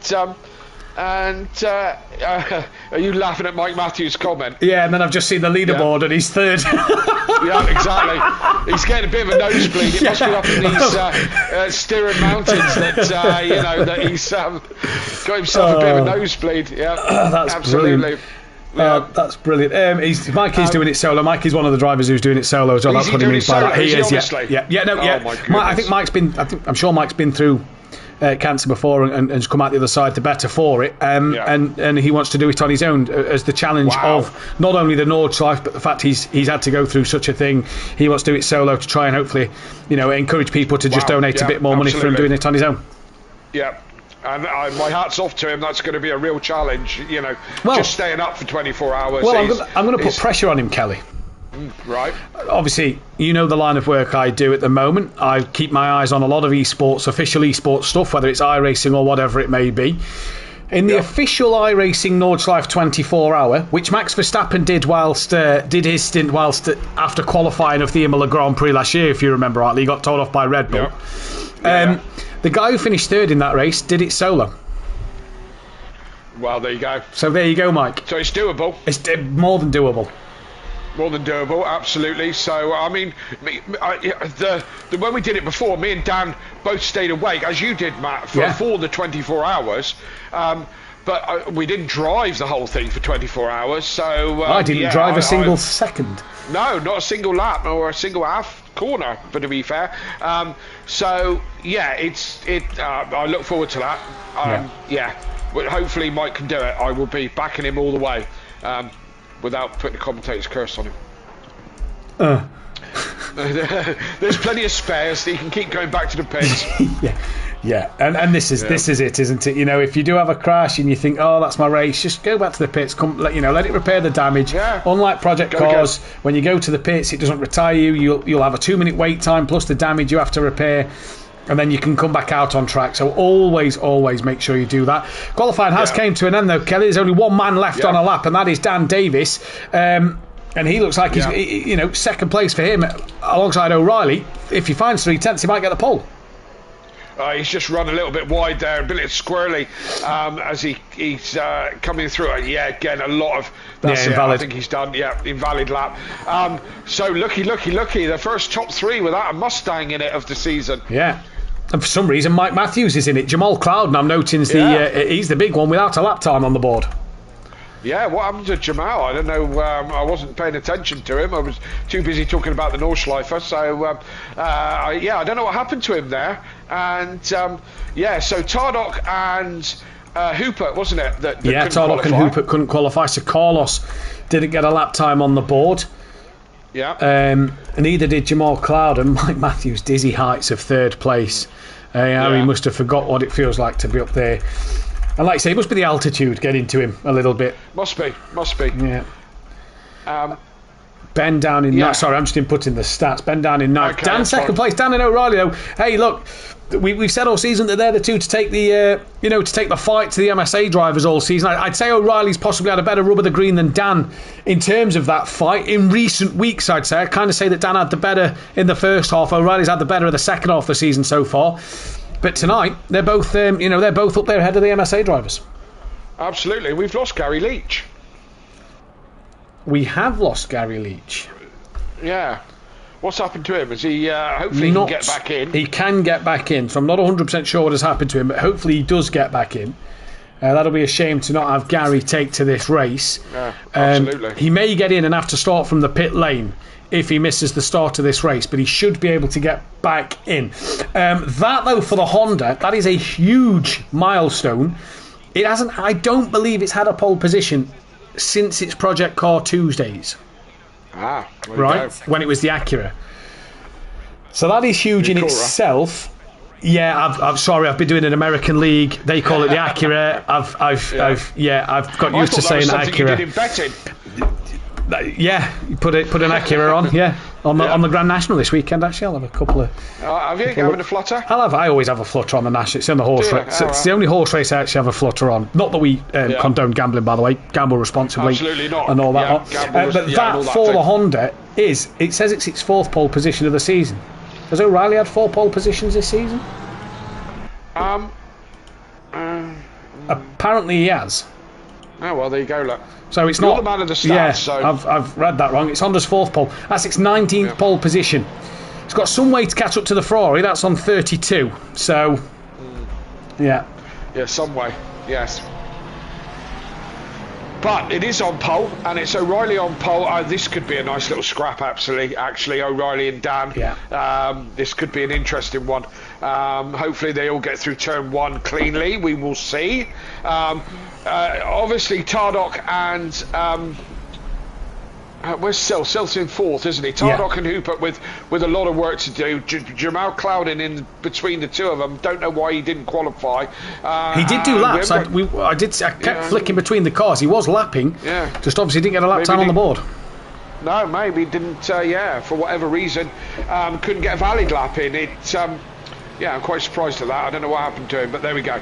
That we are where we are. So I say I'm looking forward to this one with O'Reilly and Dan, as long as they get through the first turn cleanly, and we'll have a race on our hands, I think. We will indeed, and this is going to be an interesting stage of this race, I reckon. Lamborghini took its 75th race win Honda got its 71st podium. Porsche got its 318th podium. Porsche's got the most podiums at Simplay Motorsport. And Lamborghini getting the win, its podium counted as 240. You remember back in the Project Cars 2 days that Mercedes, Porsche and Lamborghini was the top 3 cars, the cars to have, on the game, wasn't they? And then you looked at now, McLaren's came into the mix up there as well. Audi sort of come into the mix because of ACC, as well as Ferrari have come sort of into the mix as well now as BMW. Renault, 69 race starts, 25 podiums, 4 pole positions and 5 race wins. Okay, I think some of them must have been to do with me. One was, I think, one or two was you. One may have been Gary. One was Nicky, something like that. Yeah, 100%. Yeah. But there you go. The Renault stats are all there for you, Callie. Not that I'm a big Renault fan, to be honest, John. No, it was a strange car choice, but it was a strange. You and Nicky rolled with it. I tell you what, phenomenal car at Donington Park. Right. Phenomenal car at Donington Park. It had its moments, just not many of them. Yeah. Either way, we round the final corner for round 18 of the season. Don't forget, if you are new here, hit that thumbs up button if you like what you see. Subscribe to the channel if you are new, and hit the bell to be notified, as well as go into the description and check out our fantastic sponsors of Design Manchester and Audio Sport. We'll try and get into them a little later on in the race, and we'll read the proper paragraphs out. As for round 18 of the season, it's green and go. Tardot's got himself a drive-through penalty, so that's going to make his start even worse. Dan's got the inside line. That's going to help him into turn 1. It's Mike Matthews who's trying to go around the outside of that of Sylph. Contact's a little bit made, and Sylph into the wall. So Sylph with damage. Tardot with a drive-through, and in fact Tardot's round with him. They've both span at turn 1. And who's that with them? There's Matt Wright and Jamal Clouden as well, and another MSA car. Oh dear, absolute carnage. I've stayed on board with the leaders, and it's O'Reilly into turn 1. Mike Matthews has gone along with them. Dan pressuring O'Reilly, but it's hang on, Dan O'Reilly. Carlos no, he's not in the mix. Will Freeman, that's who I'm looking at, who has a look onto the inside of Mike Matthews into turn 3, goes out, has a look round, but Mike Matthews has the inside line and the shorter run out of the corner, gets the traction down, but still out front. It's Dan pressuring O'Reilly, trying to get the job done into lap 1, but I don't think it's going to happen. I think these top 3 are going to settle down for a minute.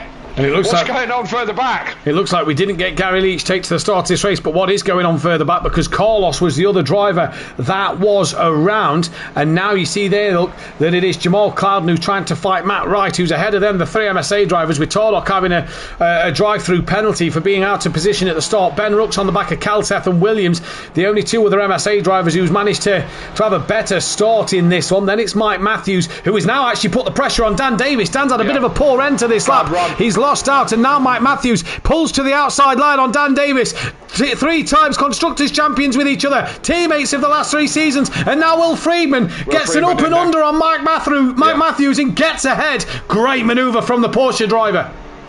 Unfortunately, Mike left himself vulnerable by going to the outside.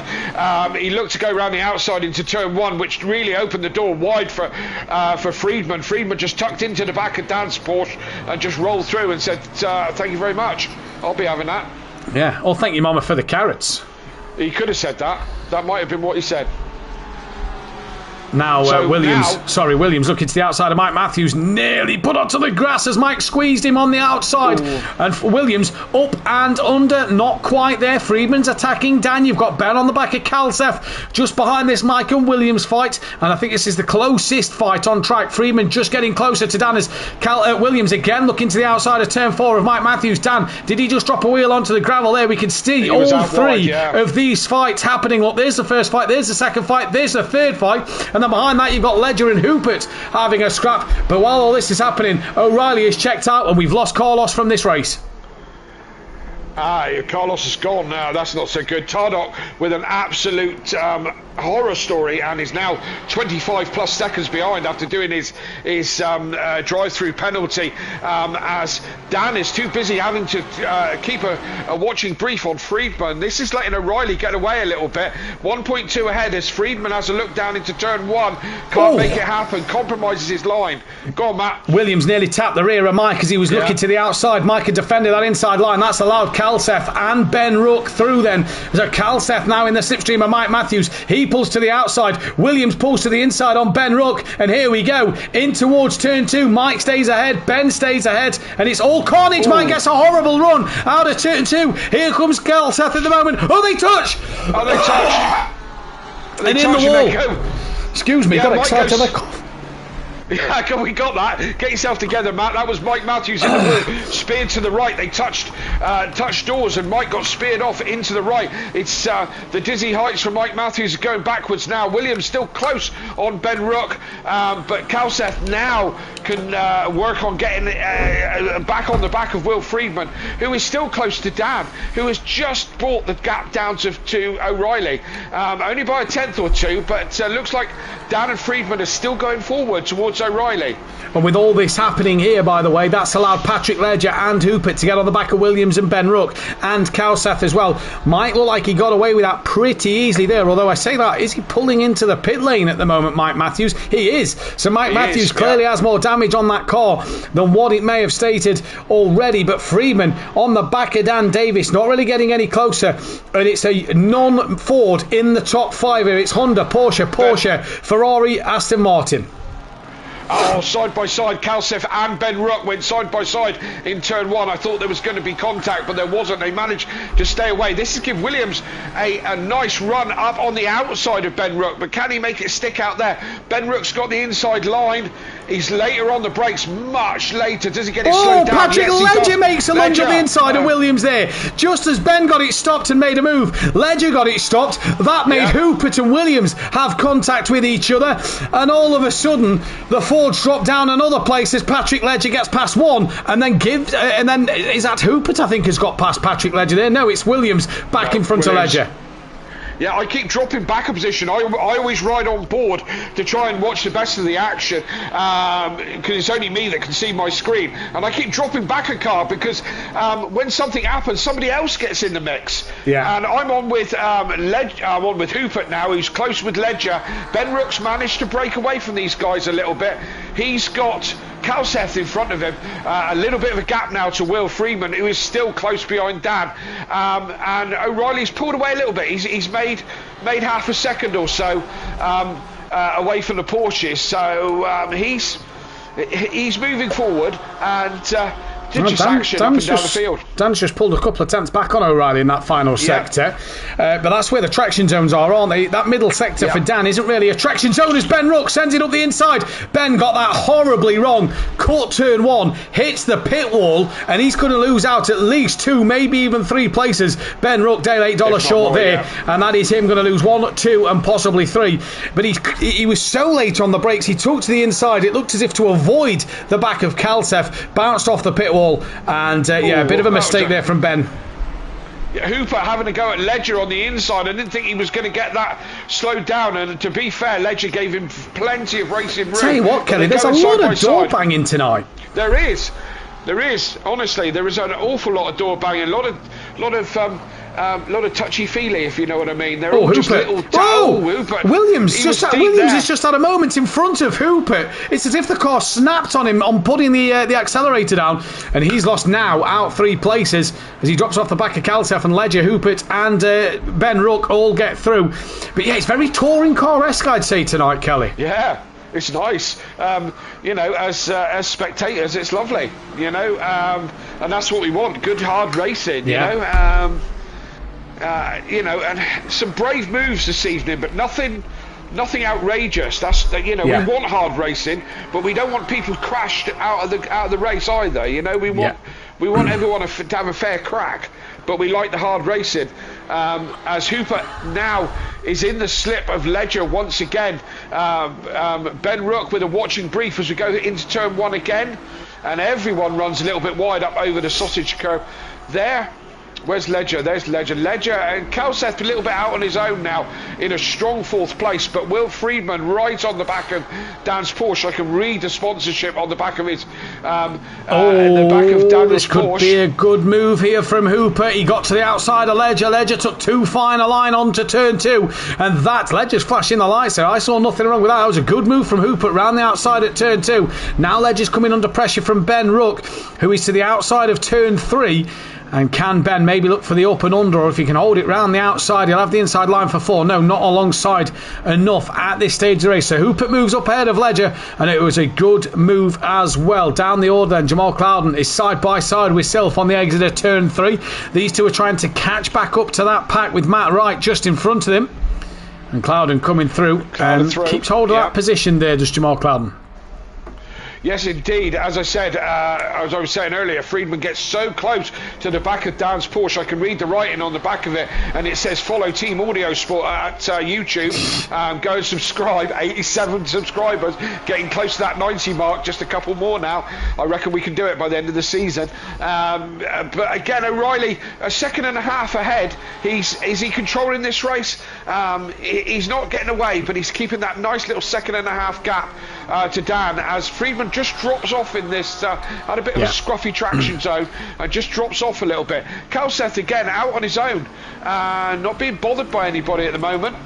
To go back to what you've just said, O'Reilly keeps it around a second and a half. Between him and Dan, it's ebbing and flowing in terms of the sector times and everything. O'Reilly 2/10 quicker on the last lap. I don't think O'Reilly needs to pull away massively. I think he's got a comfortable gap to Dan, and that is fine for O'Reilly, because we've seen that sometimes when he starts to push the Honda is when the Honda starts to disagree with him. So at the moment I think O'Reilly's sitting in a good window, but I also think so is Dan and Friedman, because when they seem to push, the Porsche does the same as the Honda, just seems to act strangely. Yes, indeed, and you know, winning a race isn't always about just going as fast as you possibly can. It's about a management. We've got an hour of this, and they're going to want to make the tyres go. It's cold. The track is still only fast. It's never made optimum. We're only at 5 degrees track temperature. They're going to be struggling with heat in their tyres. You've got to get it to the end, Matt. It isn't just about going as fast as you can. It's about getting to the end. As Dan has a horrible exit out of the last corner. Gets very wide, but so does Friedman, to be fair. So it's kind of status quo for those two. As they're pushing hard enough, but Dan goes wide again into turn 1. Friedman catches up behind him. We got a long way to go before the pit stop. We're only 10 minutes into this race at the moment. Yeah, we've got about 14 minutes left until the pit window opens, and Will Friedman's looking to the outside of Dan. Late lunge back to the inside there, and that's just distracted Dan a little bit. I think Friedman just maybe showing his nose on the inside late distracted Dan, and Will Friedman is going to get past. And well, what a little piece of trickery that was from the Frenchman. Dan's not giving this one up though, to the outside of turn 3. And Dan may be looking for that up and under as he comes through 3 in towards 4. No, Dan not close enough to get the up and under. He's now got to sit behind Will Friedman. But whether that was Dan being caught out on the brakes there, or whether that was Friedman just playing a little mind trick on Dan there by looking to that inside line, either way, it worked and he got through. Very difficult, especially in these night conditions, Matt, to understand what the driver behind you is doing. You're just seeing headlights. Yeah, the mirror gives you really no reference points in the dark, apart from just headlights. You don't know where they're going and what they're doing. To try and judge what people are doing is extremely difficult, and it does look like Dan just got a little bit caught out on the brakes, and Will was there to capitalise on that. Or, as you said, did he set it up to work that way? If he did, and Friedman just pulling away a little bit. I think Friedman's just got the edge on Dan as far as pace at the moment at this stage of the race. Ben Rutt's got past Patrick Ledger down for 6 and 7, and Hoopert has passed out of Kalsef, so Hoopert becomes the first forward into the top 4 now. Mike Matthews still on the lead lap, as is Tardock. They'll cross the line. It's saying they're a lap down at the minute, but when they cross the line that'll all change. Jamal Clouden still got Sylph behind him. Jamal's not really making inroads on Matt Wright, and you didn't curse him this week. No, I might as well have done, you know. Yeah. I thought all his bad luck was down to me last week, but obviously he's carried that on to this week, and not having a great race. There's a few people who've had a little bit of a shocker tonight, but this track does... Sylph's got past him. Sylph's got the run out to turn 2, and he's got past Jamal pretty comfortably there, so Sylph has the job done on Jamal Clouden. This track does... encourage overtaking, doesn't it? There's lots of opportunities, which is great, and you know, Ledger and Ben Rook still close as well, and as I said, there's a lot of opportunities on this track to overtake, which makes for great racing, but it can also tumble down the order. You know, Tardock and Mike having a terrible race too. and a long way to go. Still 45 minutes left to go. Yeah, anything can happen. Anything can happen with 11 minutes till the pit window opens. Gary Leach, not sure what happened to him, but he didn't take the start of this race. He wasn't there at the end of qualifying. And then we have lost Carlos in this race after the first couple of laps. He pitted early, and then that was it, into the retirement zone he went. And we are approaching that 3/4 distance mark in terms of what is left in this race. Carlos won't be able to achieve 3/4 distance, so therefore it won't even count as points either. So I think that is Carlos done for this race, and yeah, that'll be a shame for him. But we've got a good little fight here between Ledger and Rook, and it just seems to, again, Rook seems to have opened that gap up a little bit from Patrick Ledger. Yeah, it always seems it seems like these pro boys are pushing really hard. As I said, the track is not at optimum, and it's very, very cold out there. And with somebody pressuring you, you're going to be driving on your wits. And again, especially as I said, the mirror just doesn't tell you really where the person is behind you. It's difficult to judge that. And I think these pros have been pushing the limits tonight. Yeah, I'd thoroughly agree with you on that one. I think that the pros have pushed the limits, and that they have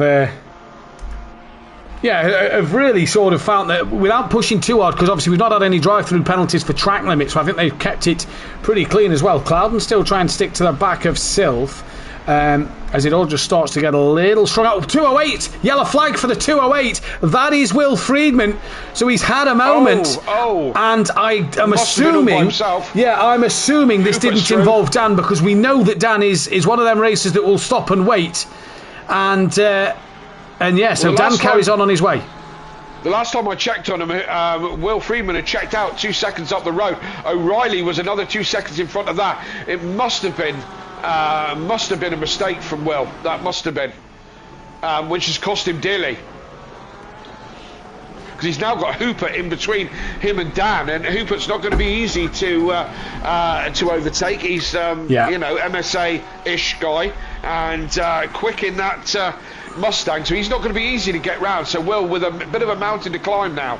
Yeah, and that kind of releases Dan. Hoopert's gained from 5 seconds down to 2.7 at the moment. So Hoopert's closed in on Dan Davis, but you don't know if Dan had to avoid Will Friedman or anything, and maybe lost a little bit of time there, because Dan's gap to O'Reilly is now, as we wait for him to come through the sector time, 5.6. So maybe Dan had to avoid that of Will Friedman. Possibly. But I'm just looking at sort of lap times at the moment, and Dan's last lap was a 29.1.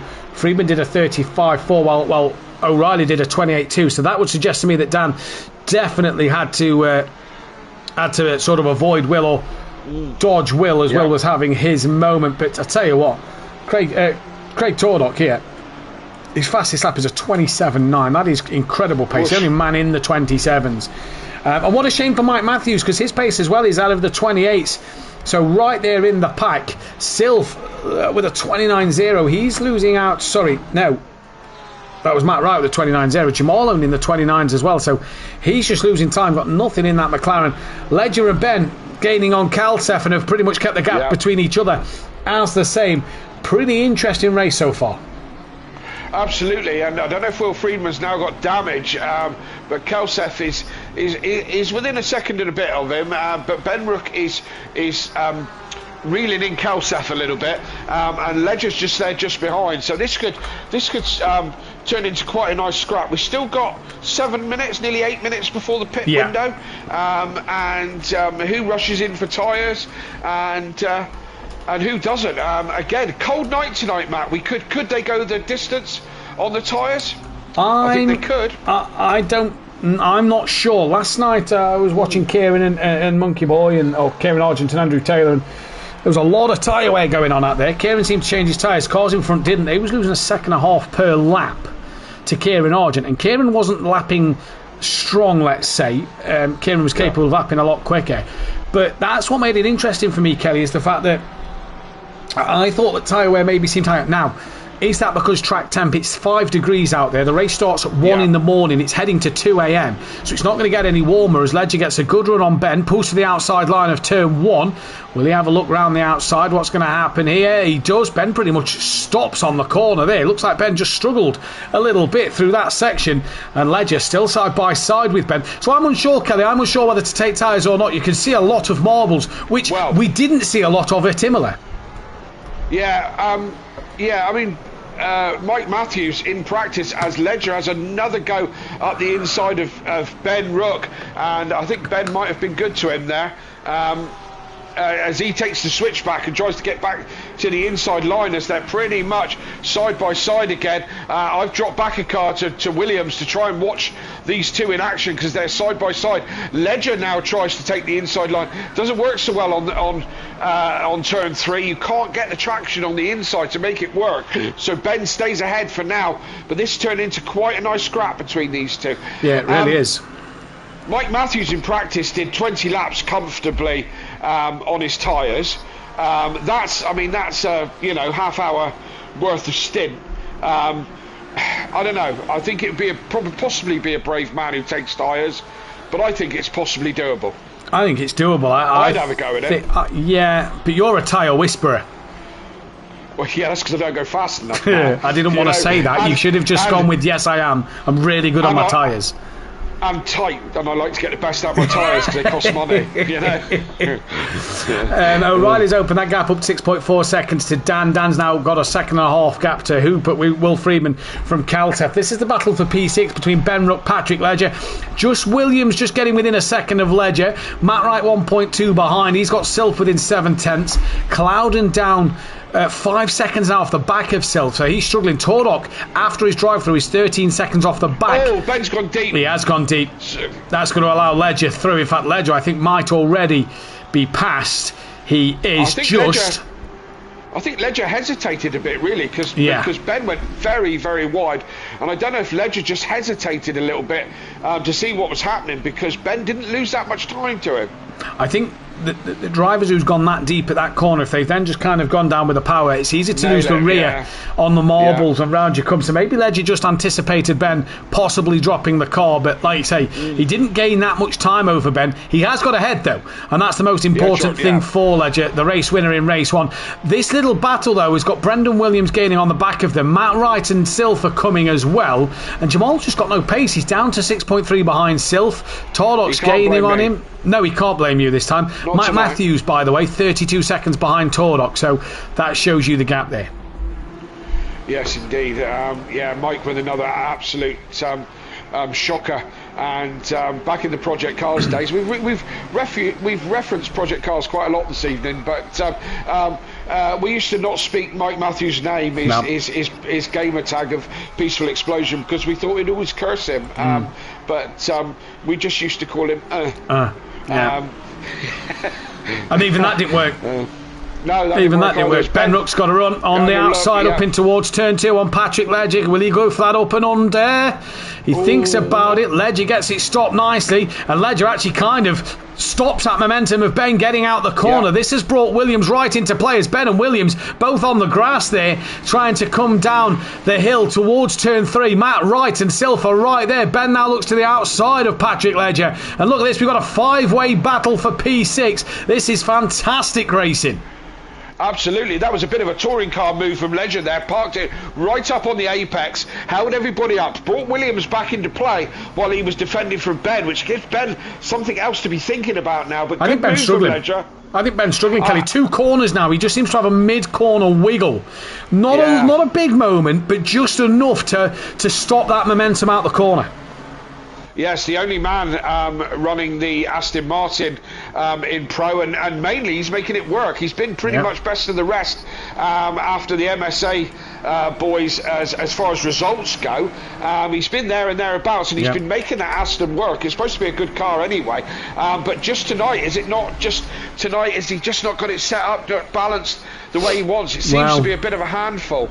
It does look that way at the moment, doesn't it? It doesn't seem... We've seen Ben look a lot more comfortable. The bonus for Ben is Williams had a bit of a poor exit in the last couple of corners. We dropped down to Matt Wright. Look, Matt Wright's closer to Williams, and Williams is closer to Ben Rook. He's got Sylph, Hassel in the back, and Tordok is within 10 seconds of Jamal Clouden now. Sylph has a look up the inside of Matt Wright. Can't get the momentum out the corner. It seems if you go tighter to turn 2, you get a poorer exit. Absolutely, and Matt Wright did exactly the right thing for him and for the racing situation. Stayed out wide on the outside, but it gave him traction. I think you're quite right. If you try to hug that inside into 2, it doesn't do you any good. You can't get on the power. And again, from a defending point of view, stay on the outside. Give enough space, but enough to keep you in the traction zone is the way to run it, I feel. Yeah, I feel you the same there. So Ben and Ledger's just gapped Williams a little bit at this moment. Dan's still 6.4 off the back of O'Reilly. Looking at the lap times, Dan was a bit quicker than O'Reilly last time around. Hoopert's quicker than the pair of them, as is Will Friedman. And then down to these lot, 29s into the 30s for Brandon Williams last time around. So definitely struggling. Torlock, quickest man on track last time around with a 28.2. So he is flying so far. But it's been a good night's worth of fighting. A little less in this second race, obviously with a few cars dropping out. Sylph gets a run though, or tries to get the run on Matt Wright out to the final corner. Matt Wright still just a full car in front. Does Sylph now get alongside? Is he braver on the brakes? No, he's not. Matt Wright holds position. What happened, Kelly? Ben was right on the back of Ledger, and I kind of flicked from one to the other, and when I flicked back, Ben was already sideways through that corner. Again, just lost it mid-corner. Williams is now through because Ben lost momentum, but again, on the brakes, he just seemed to, the whole thing, four-wheel slide, and just went drifting off into the runoff zone. Ben definitely struggling and dropping down in positions now. Yeah, he has. He's lost out to that of Williams in the Ford Mustang. And Ben, like I say, just something doesn't seem right in that car. 18 seconds, by the way, till the pit window opens. So let's see what happens here. I think O'Reilly's going to miss it because you've got to be below the white line. Let's not forget. Although, actually, you could probably time this correct and get in now because you're not going to get to the pit limiter line. Sorry. Who's gone backwards? Who was behind Dan? Hooper's down to 5th. Hooper's gone backwards. Yeah, he has gone backwards. Well noticed, Kelly. Didn't notice that one there. He has dropped backwards. He's dropped down to P5. Isn't a million miles away from that of Patrick Ledger. Williams is going to come into the pit lane. So Ben's just kind of got to have his run compromised a little bit. But at least, rules have been read. Jamal Clouden's going to come in. I wonder if Tardok and Mike Matthews might also come in just to get that pit stop out of the way. But you're right, Dan lost out a bit more to O'Reilly, but he's now going to have Will Friedman hunting him down. Yeah, but that does give Dan a little bit more breathing space. Hoopert was catching him, but not at a rate of knots, and he brought it down to 1.3, and Hoopert must have had a bit of a problem. So Daniel gets to breathe again, because Friedman is now 3 seconds behind. But Dan to O'Reilly now 7 seconds. O'Reilly with a comfortable gap at the moment. We'll see how the pit stops shake out, and who can make gains throughout that. Williams and Clouden in the pits at the moment. And who was I on board with? Hoopert. Tardok stayed out. Sorry. Yep. So Williams and Clouden in the pits. Still Mike in the stays pits out at the as moment. well. Yeah. Mike stayed out. So only 2 decide to pit early and quickly. And we'll see how it pans out for others. What would you do, Matt? Is it a case of getting the best out of these tyres while they're warm? I don't know. Tricky situation. Jamal looked like he had no pace here, so I'd possibly go. Maybe he's got his tyre pressures wrong and maybe look to go. Because let's not forget, by the way, as well, they've gone 7 minutes longer than race 1. So, they've gone that 7 minutes extra. Williams and Clouden are out the pits. And Friedman's in. Clouden has gone a lap down through the pit stops to Kieran O'Reilly. Obviously, Kieran O'Reilly's got to pit again. But yeah, difficult one, I think, Kelly. I think this is an interesting one to see. Yes, indeed. Stealth got into the pits as well. So we've got Friedman and Stealth in the pits at the moment. They're the ones who choose to go this time round. Pit window got just under 8 minutes to go, and a minute and a half around this track. And so you've got plenty of time to make that pit stop tonight. I've got no pit stop information for you because the information it tells me about drive-throughs and everything was before the Red Bull Ring came out on this game, so I need to find an updated version as Kalsef's slow there, allowing Hoopert through. Yes, indeed, and I don't know what that was about. I don't know, what happened there, but Hooper through and on his way. He's still to pit, of course. Your highest pitted driver at the moment is Friedman. He's just exiting the pits as well. Yeah, he's back on his way. It's a strange pit entry on this one, as we said. Yeah. It's on the racing line, and they've been read to riot. They have to stay inside that white line or you get a penalty. So it's a case of you have to compromise your run into the pits. You can't just go out wide, take your normal racing line and then dive into the pits. You have to think about it a corner before, really. Yep. And as you said, you compromise the person behind you as well. So it's a dangerous little pit in, this one. It's going to be the same at Watkins Glen. That one starts, the yellow line there it is, starts before the final corner. And again, you just compromise that driver's run. And the post went out from the admins in the week saying, and I assume the same post will go out for Watkins Glen, that look, this is the pit entry. If the car is committed to the right, is in the pit lane, and a car who's not pitting hits that other car, pretty much a slam dunk penalty. But at the same time, what we can't be having is drivers coming out the penultimate corner and cutting right across the circuit to get into the pit lane, because otherwise that's just going to cause chaos. Dan and Ben Rook, are in the pit lane at the moment. We're on with Cal Seth, who's now running P3. O'Reilly 16 seconds ahead of Hooper, but his closest rival was Dan Davis, and Friedman behind him. Moving.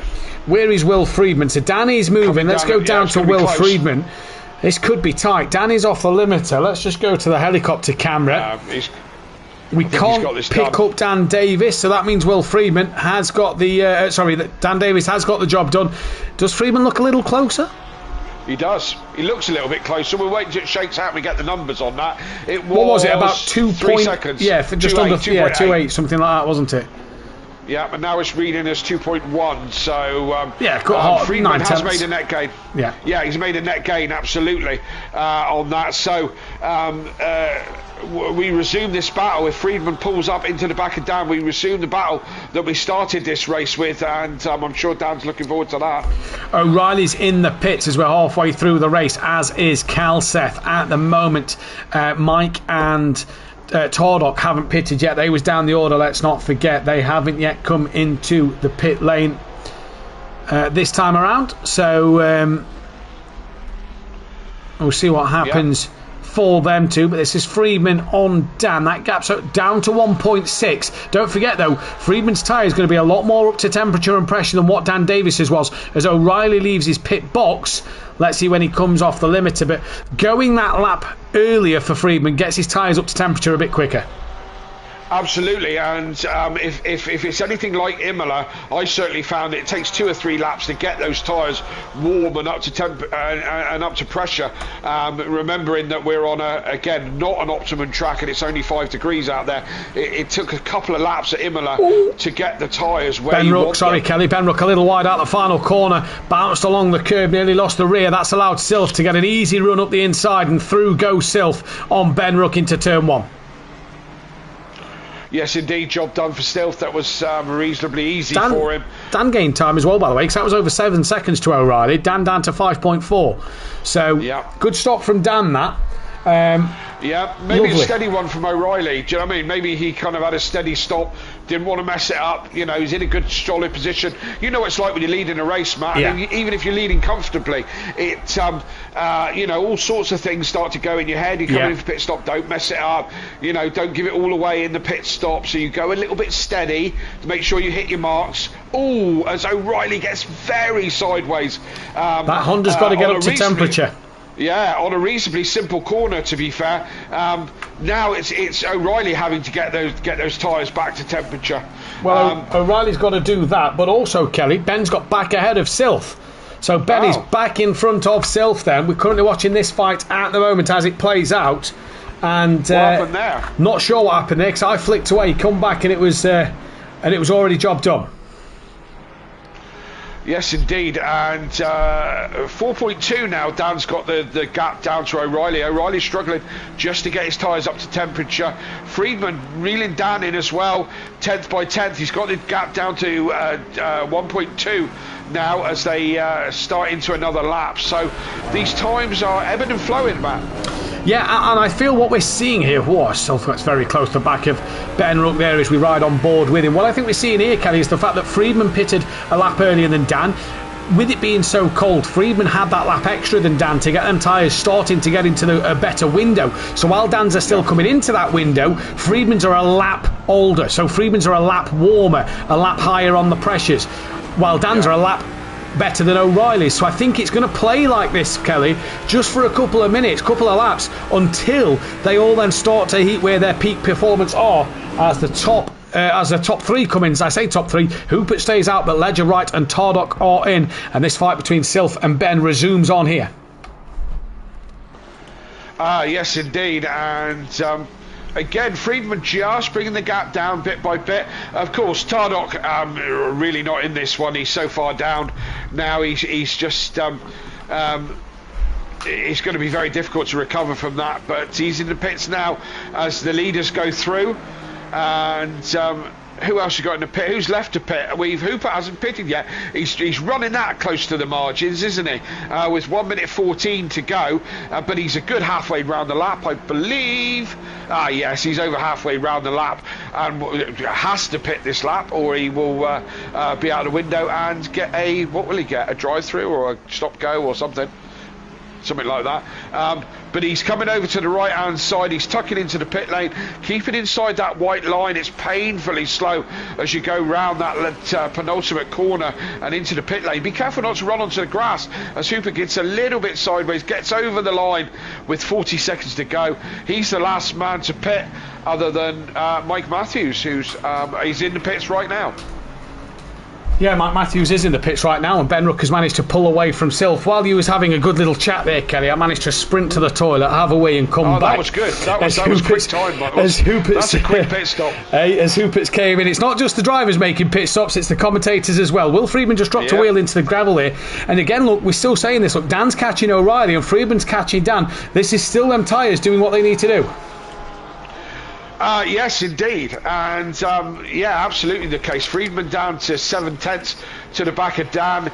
Dan dragged the pair of them have got down under 4 seconds now to O'Reilly, and I mean 4 seconds is still a deficit to drag back up. We were over halfway through this race, 25 minutes to go, and still plenty of action here at the Red Bull Ring, and still a long way to go. Kelly.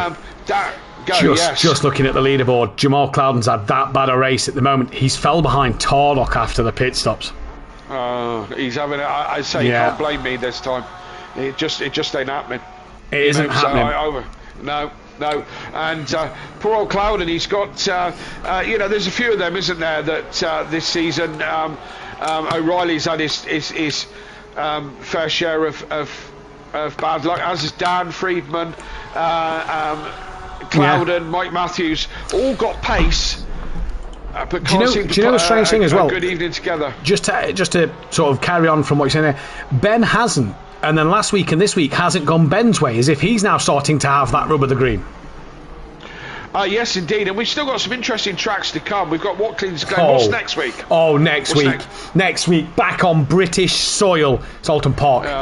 Alton Park, the footpath itself, barely wide enough to get a car around, let alone but 15 of the best of them. Best corner name in motorsport history. Knickerbrook. Yeah. We'll have that story next week, like we do every time we go to. Indeed, we will. Alton Park. We're going there for real this year. Yes. Certainly me and Dan. I believe yourself. Matt, we are. Yeah, going there for the British Touring Car Championships. First time I've ever been to Alton Park. I say I'm not a fan of the track. GT4s, I believe, are more suited on this game to Alton Park. Smaller cars. Alton Park is a very, very tight circuit. It's I say tight as in thin. It's not very wide at all. Very easy to put wheels on the grass and to go off. And I always disliked Alton Park in the GT3s. When I raced it in the GT4, thoroughly enjoyed it. So if you get an opportunity, Tuesday nights, Dan is your man on Tuesday nights, he is taking you through the action all by himself, which he does every week very, very well, and he will take you through the action of the mixed class of drivers in GT4. There's everybody in that, from the bottom end of Pro-Am to the top end of Pro. They're all in one category. Makes for fantastic racing, and it's all at Alton Park on Tuesday night. It's nice that you recommend me as the bottom end of Pro-Am. I do appreciate that. Well, thank you very much. You've been the top end. Hey, I know my driving's not what it once was, Kelly, but that takes the absolute piss. Hey, we all have rises, we all have falls. Yeah, indeed we have. We all have rises, we all have falls. But no, Alton Park, Dan Davis next week on Tuesday night, Wednesday night. Lexi and I believe PM Motorsport possibly back in the box for that, and then Sweet and Sticky will be in your box for Thursday night as well. Matt, I was going to say that form is temporary, class is forever. Yeah, exactly. And that's why we are class. Exactly. Right. And don't anybody in the chat forget that. You'll never get a better duo in the box than this two. Absolutely. Forget your Brundles and Crofts and your Lennon and McCartneys. Don't worry about it. The best duo is right here. Although looking forward to Alton Park. I've never been as well, and I know we're trying to do some more tracks, so that's going to be an interesting one. Yeah, I'm looking forward to it. Managed to add Thruxton and Knockhill to that list last year, and obviously camped with yourself at Thruxton. It was a very nice weekend. Lovely weather, lovely company. Just cracking weekend. So fast racing. Looking for another cracking weekend again at Alton Park. As we're seeing Sylph on the back of Ben, we've got Ledger on the back of Williams, and we've got Freeman on the back of Dan Davis with 21 minutes to go in this race. What a day it has been. Don't forget, if you are new to the channel, hit that like button, subscribe to the channel if you are new, and hit the bell to be notified when we go live, as well as check out our fantastic sponsors, Design Manchester, who are producers of vinyl graphics, laser engraved gifts, mugs, printed clothing, and much more, including Simplay merchandise. Head over to their Facebook page, link is in the description, and check out Audio Sport, manufacturers of VW Transporter T4 audio solutions and styling products. Head over to www.audiosport.co.uk. Their link for that and their Facebook page is in the description, and also head over to their YouTube channel, Audio Sport on YouTube. As Kelly says, you don't need to watch a video, just hit subscribe. Just subscribe. I don't care if you watch the videos or not. Just subscribe to the channel. I must get you to I must rewrite that description of Audio Sport, because it has changed just slightly. We need to rewrite it, because let me read you the opening part. Yeah. Oh no, it's been changed. Whoever's done it has changed it, because it did say last week, somebody told me that it says Sim Racing League holding seasons on Project Cars 2. It also says and F1 22, but F1 at 22 is old, so we can delete that one as well. Yeah. Yes, indeed. So, a bit of updating to do, busy lives and all that. But do head over to any of those. Design Manchester do some absolutely fantastic stuff. Our very own Mike Matthews, if you're unaware. And Dan goes deep. Friedman's going to run. Matt, he's got to run on the outside. I think Dan's going to be fine here. I think Dan's going to be fine. Oh, Dan let him go. Dan's let him go. He seems to have, hasn't he? Dan did not fight that one too hard. Why was that? That is very uncharacteristic of Dan. Not 100% sure. I'm just going to check something. I'm not going to read it out on screen. Dan's flashing his lights at Friedman. Dan's fine for fuel. Yeah. Yeah. Not sure what the situation is there, but Dan definitely let him go there. Dan will fight that one to the death, and he didn't. Sylph has got past Ben Rook on the timing screen now. Ledger still within a second of Williams. Cloudon's lost 5 seconds to Tarlock. Cloudon just looks like he's out there for a Thursday evening drive in that McLaren, it has to be said. And so does O'Reilly. Let's not mistake, O'Reilly has probably been the best of the rest this season. Dan's had moments, Ben's had moments, Taker's had moments. O'Reilly's been the consistent, I think. That's why he's sitting P3 at the moment. I think he's been a bit better than Hoopert. Not as good as Tarlock and Sylph. Obviously, Championship's going to reflect that. But it's going to be another, I think, a first race win for O'Reilly this season. Let me just double check. Kieran O'Reilly. Yeah, this will be a first race win of the season for Kieran O'Reilly in great fashion, I think, because he's put it on pole, led from the start. Great race. Yeah, lights to flag so far. Still 18 minutes to go. Oh, as Ben just taps the back of Stilth. Seems to be no harm done to Stilth. He stays in front. He may have picked up some damage, of course, but Ben just running to back. It seems to be under the brakes that Ben is struggling tonight. It seems to be he's either braking too late and losing the back end, or just, doesn't seem to be able to get it slowed down and slowed down in a straight line. Yeah, he's definitely struggling in that Aston Martin, and like we said a moment ago, each driver have had their own sort of bad couple of weeks. This seems to be Ben's stage of that process.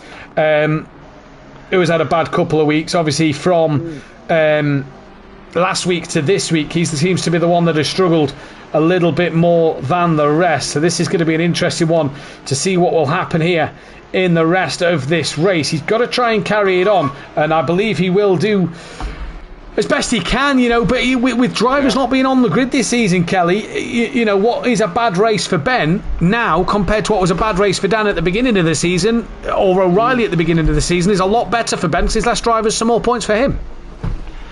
Absolutely, whatever happens tonight, you're guaranteed of at least 13th place. So it's disappointing, to be fair, and we say about sticking with it.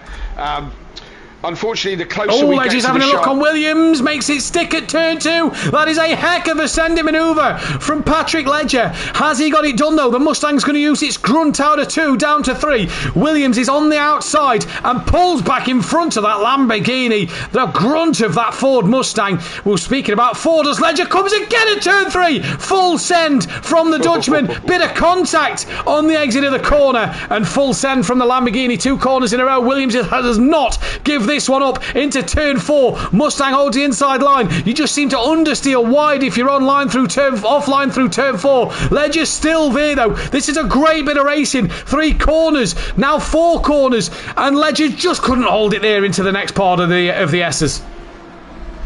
Yes, indeed. I tell you what, Patrick Ledger is shaping up to be my driver of the day today. Oh, yeah. He's been driving so well and been so feisty tonight, and it didn't quite make it stick that time, but doing some great driving tonight is Patrick Ledger, so he's certainly on my radar for a driver of the day tonight. Will Friedman has pulled a couple of seconds away from Dan now, He's pulling away into the distance, and he's catching only just Kieran O'Reilly. Yes, has he got time? We'll wait and see what will happen in this race. And I think it's a very tough driver of the day tonight, because the 4 names I'm putting down is Patrick Ledger, race 1 win, currently 7th at the moment, but he's driving really well. He's made some good moves in this second race. Hooper's had a pair of 4th places, Dan would have had a pair of 3rds, and O'Reilly a 1st and 2nd. So the pole's gone out. I think it's a tough driver of the day decision today. And can we just point out, well, Honda is the leading Japanese car on the grid. Hey, you know what I've said in the past, don't you? Sun shines on the dog's arse. Yeah. Dogs are some days, and today it's the Honda's day. The rising sun is coming up, and it's right on the back of that Chihuahua's backside, as Kieran O'Reilly is been control of this race and doing a cracking job in that Honda. Considering he's handicapped, he's as in the Honda, he's not actually handicapped. No, not that I know of. Oh, it's feeling like a hole that I'm digging. Look, this race is because Patrick Ledger and Williams have been scrapping. It's brought Silth and Ben Rook back into play, and we've got another four-way scrap lining up for 6th, 7th, 8th and 9th at the moment, as they all get very close to each other as we're into the closing stages in the last quarter of this lap, as he desperately tries to dig himself out of that hole that he got in. Desperately did there. Also, Silth gaining on Ledger, like you've just said, and Ben's coming with him. Matt Wright's 3.7 behind, then Torlock's a second half behind him. Jamal nowhere near Tordock. He's so far back, is Jamal. I don't know what has gone wrong. We'll hopefully get to chat with him a little later on. He's still at Nürburgring, I think. Either that, or he's heading to the channel to get across to Alton Park and get ready for that one. But what an interesting fight this has been. Like I say, Friedman's drove away. I don't think Dan changed tyres? Did Dan risk it? I don't know. We'll have to chat with him about that. He's looking good for a double podium this evening, so I'm sure he'll be very good. reasonably satisfied with that. Although saying that, don't count Hooper out for catching back up to Dan, especially if he makes a mistake. And we've seen Friedman make mistakes this evening as well. We've got to be said, O'Reilly driving absolutely beautifully this evening, And I think I'm going to say this now. I think it's the best we've seen in terms of the whole night. It's the best we've seen the Honda and the Porsche look. Yes, in terms of the whole night, I think so. Yeah, definitely. all Honda jokes aside, and Beetle jokes aside as well, to be fair, Silth yeah, has a look at Ledger. Herbie's gone strong. Herbie's gone strong. Herbie has gone strong. Ledger defends deep on the inside of the penultimate corner. That's an interesting bit of. It's not the way I would have defended that corner, but he keeps in front of Silth. And this is why I think this is why I put Ledger on this list, Kelly. He's attacked well, he's defended well, he's won the first race. I think he's well worth a shout tonight as Silth. Do you know what? It's been kind of nice to not see the Fords be as dominant. Oh, absolutely. And it's nice to have some others in the mix. And that's no disrespect to Hupert, to Silth, to Tardok, to the Ford drivers at all, because they've been brilliant all season. But it's kind of like when Red Bull make a mistake, or Red Bull just don't have the pace, and Mercedes, Ferrari or McLaren win a race in recent years. It's like, that made F1 a bit better, refreshing. You know what I mean? Yeah, that's nice that Verstappen wasn't the quickest overall. It's kind of like that tonight, is that the Fords aren't the quickest, and the fact that we have got, Honda, Porsche, race 1 was Lamborghini, Honda, Porsche, it's just brilliant, fantastic. So just quickly, one question as you brought up Red Bull: who's going to be in front after the weekend at Suzuka? Lawson or what's he called? Sonoda. Oh, Sonoda. Thank you. I think Lawson. Is it going to be Yuki or Liam? Who's going to be in front? I think I like Yuki. We've got to be putting it down to this car, haven't we? I really like Yuki, and I really like him. I think he's a great driver, not just because of his Honda stuff. I think he's a fantastic driver. That second car, Ledger runs a little wide. Silt's going to have a look into the final corner. Holds it tight, though. Ledger manages to hang on there. He's doing well. Could do with Ben just putting pressure on. For me, let's just drop back to Matt Wright. In fact, we'll stay with this, actually, because this is a good fight. Now, do you know what? We've not seen much of Matt Wright. Let's go to him and Torlock.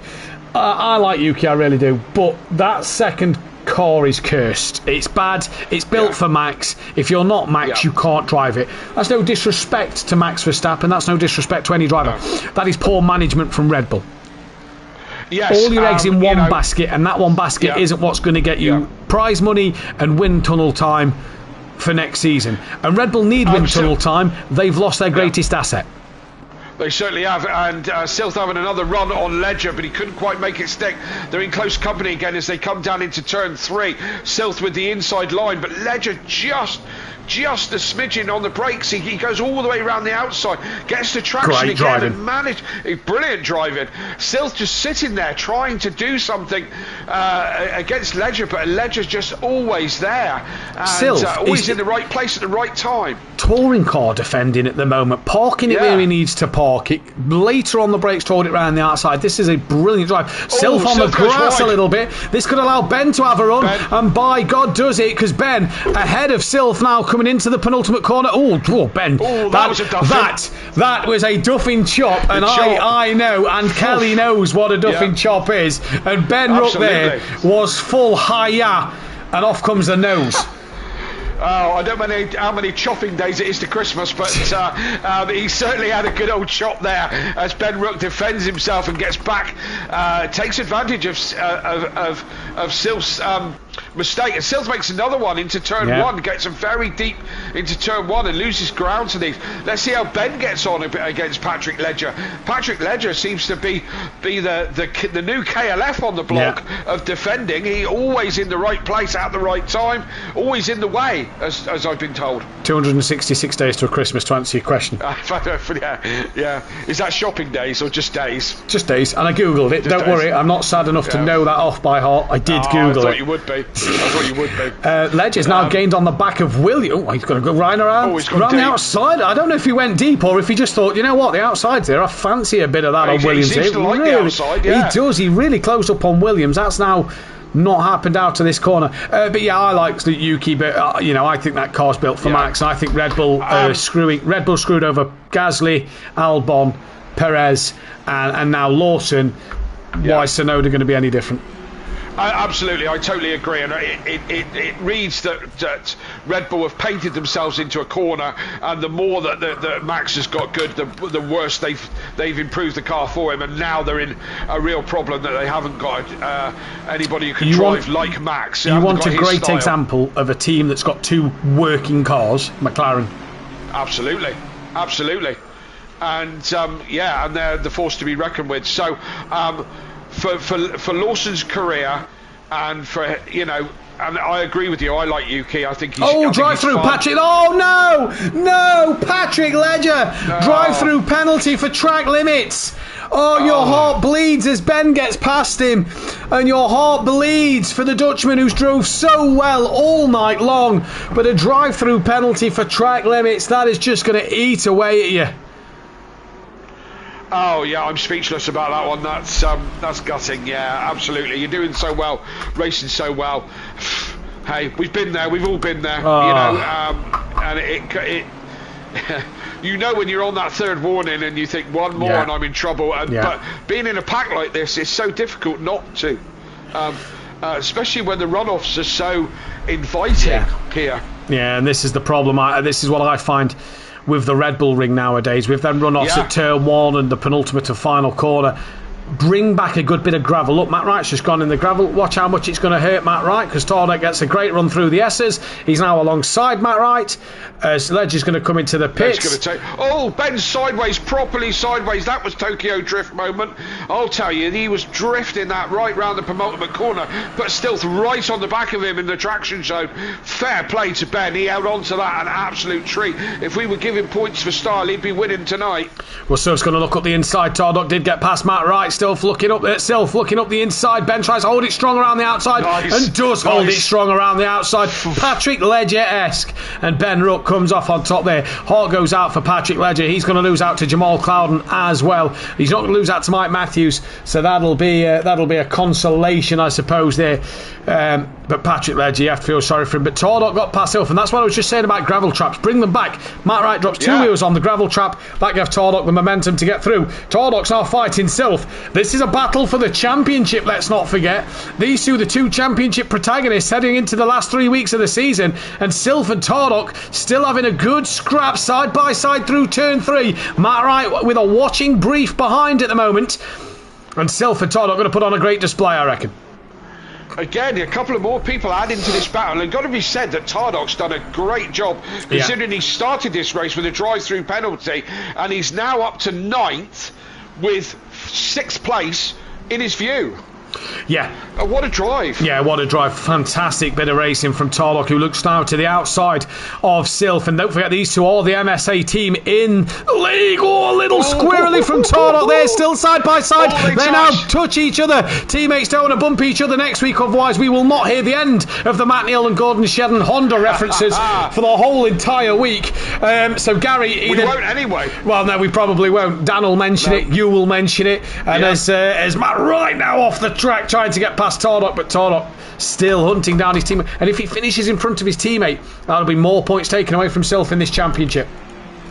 Absolutely, and as you say, these two in a championship battle. Ben again has got close now to Williams as he gets dangerous. Tordek up the inside, Kelly. He's up the inside. Matt Wright's fancying a following manoeuvre through. Now he bangs doors with Sylph. Matt Wright in the slipstream of Tordek. Can that Nissan just pull ahead of Sylph? I believe it's going to here. This is great racing down the field, and it's like a bit like an endurance race. We had that middle lull in the middle of the race. It's all coming together at the end. Matt Wright and Sylph touch once more, and Matt Wright manages to get through on Sylph.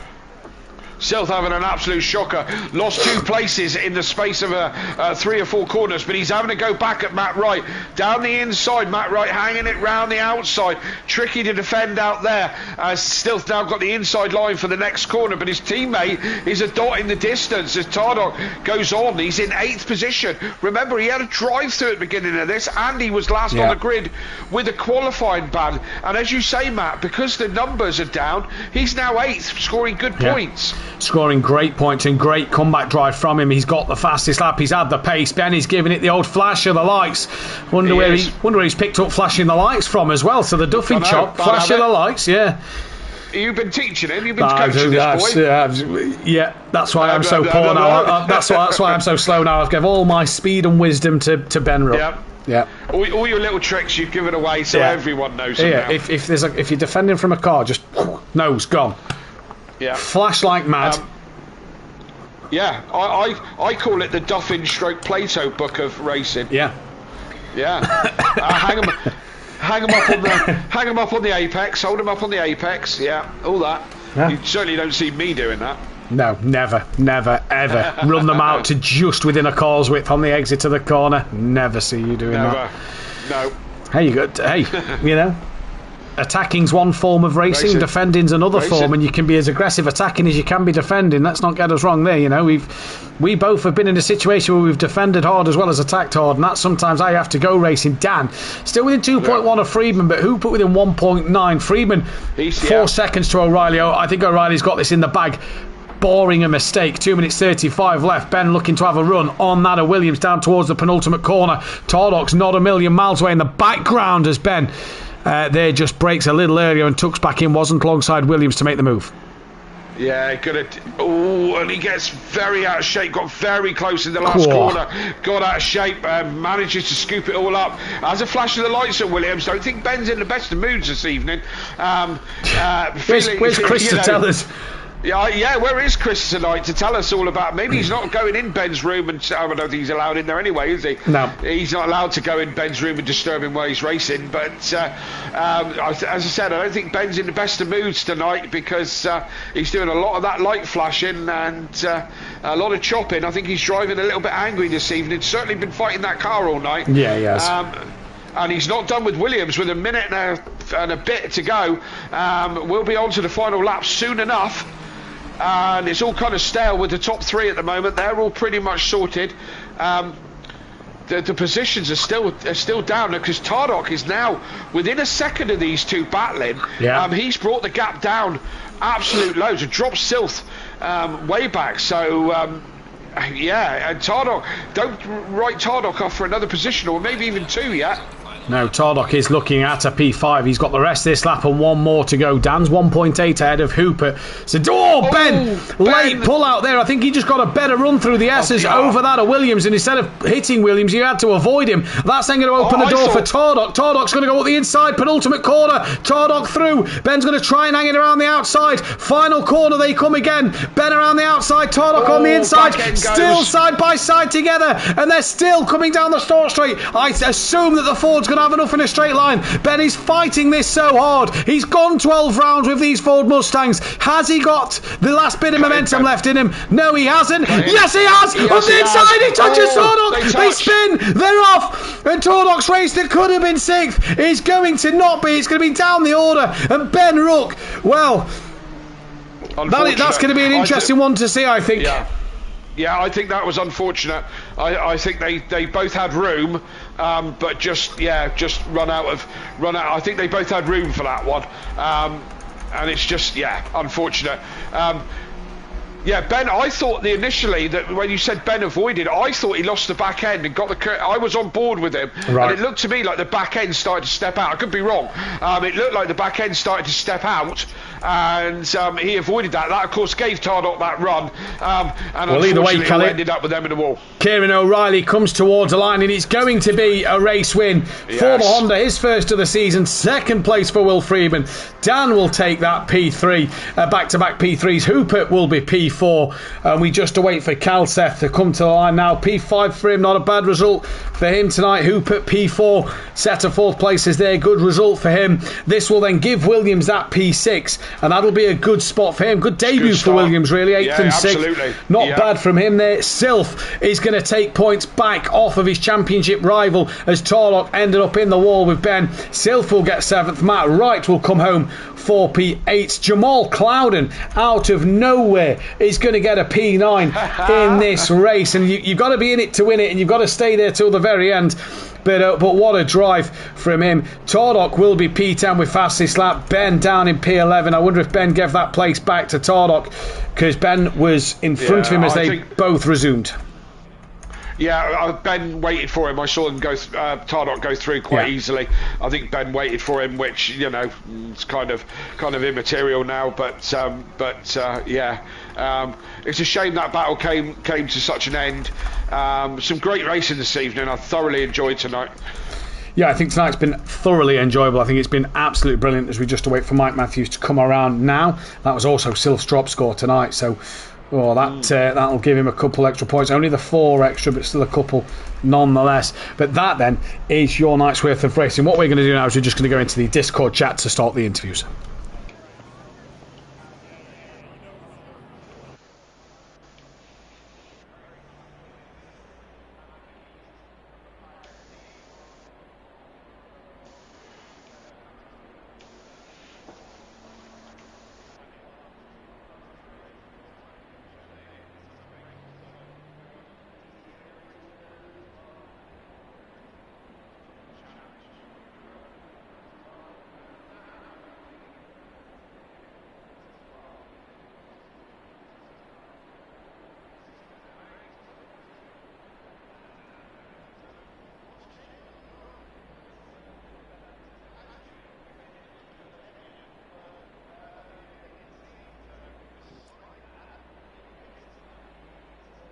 green light. Go, go, go.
The solitude of the summer break, we now rev the engines once again in the International GT Open Championship. Round 5 takes us to the Red Bull Ring.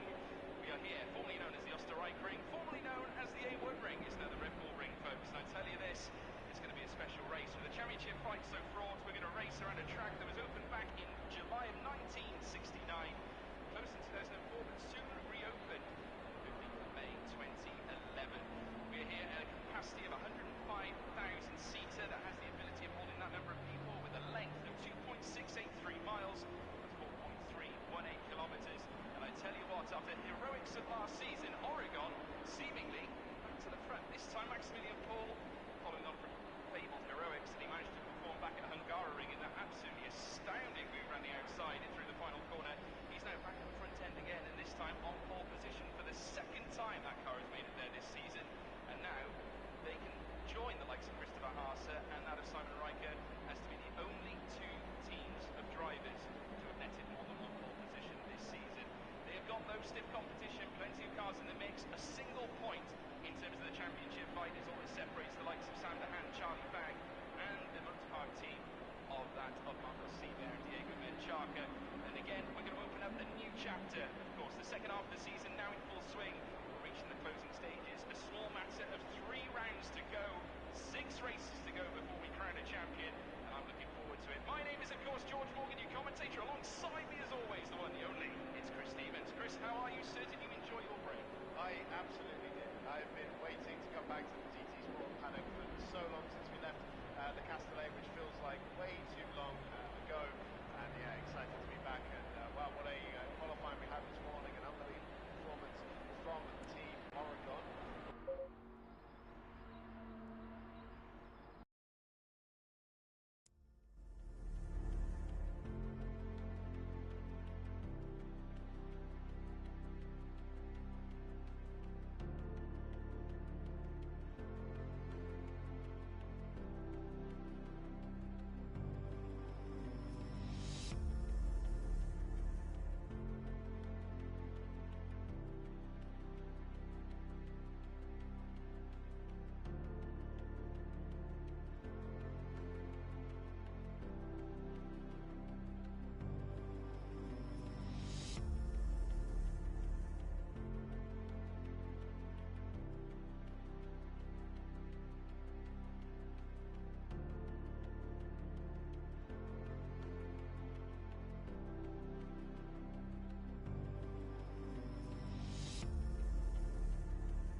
Green light, go, go, go.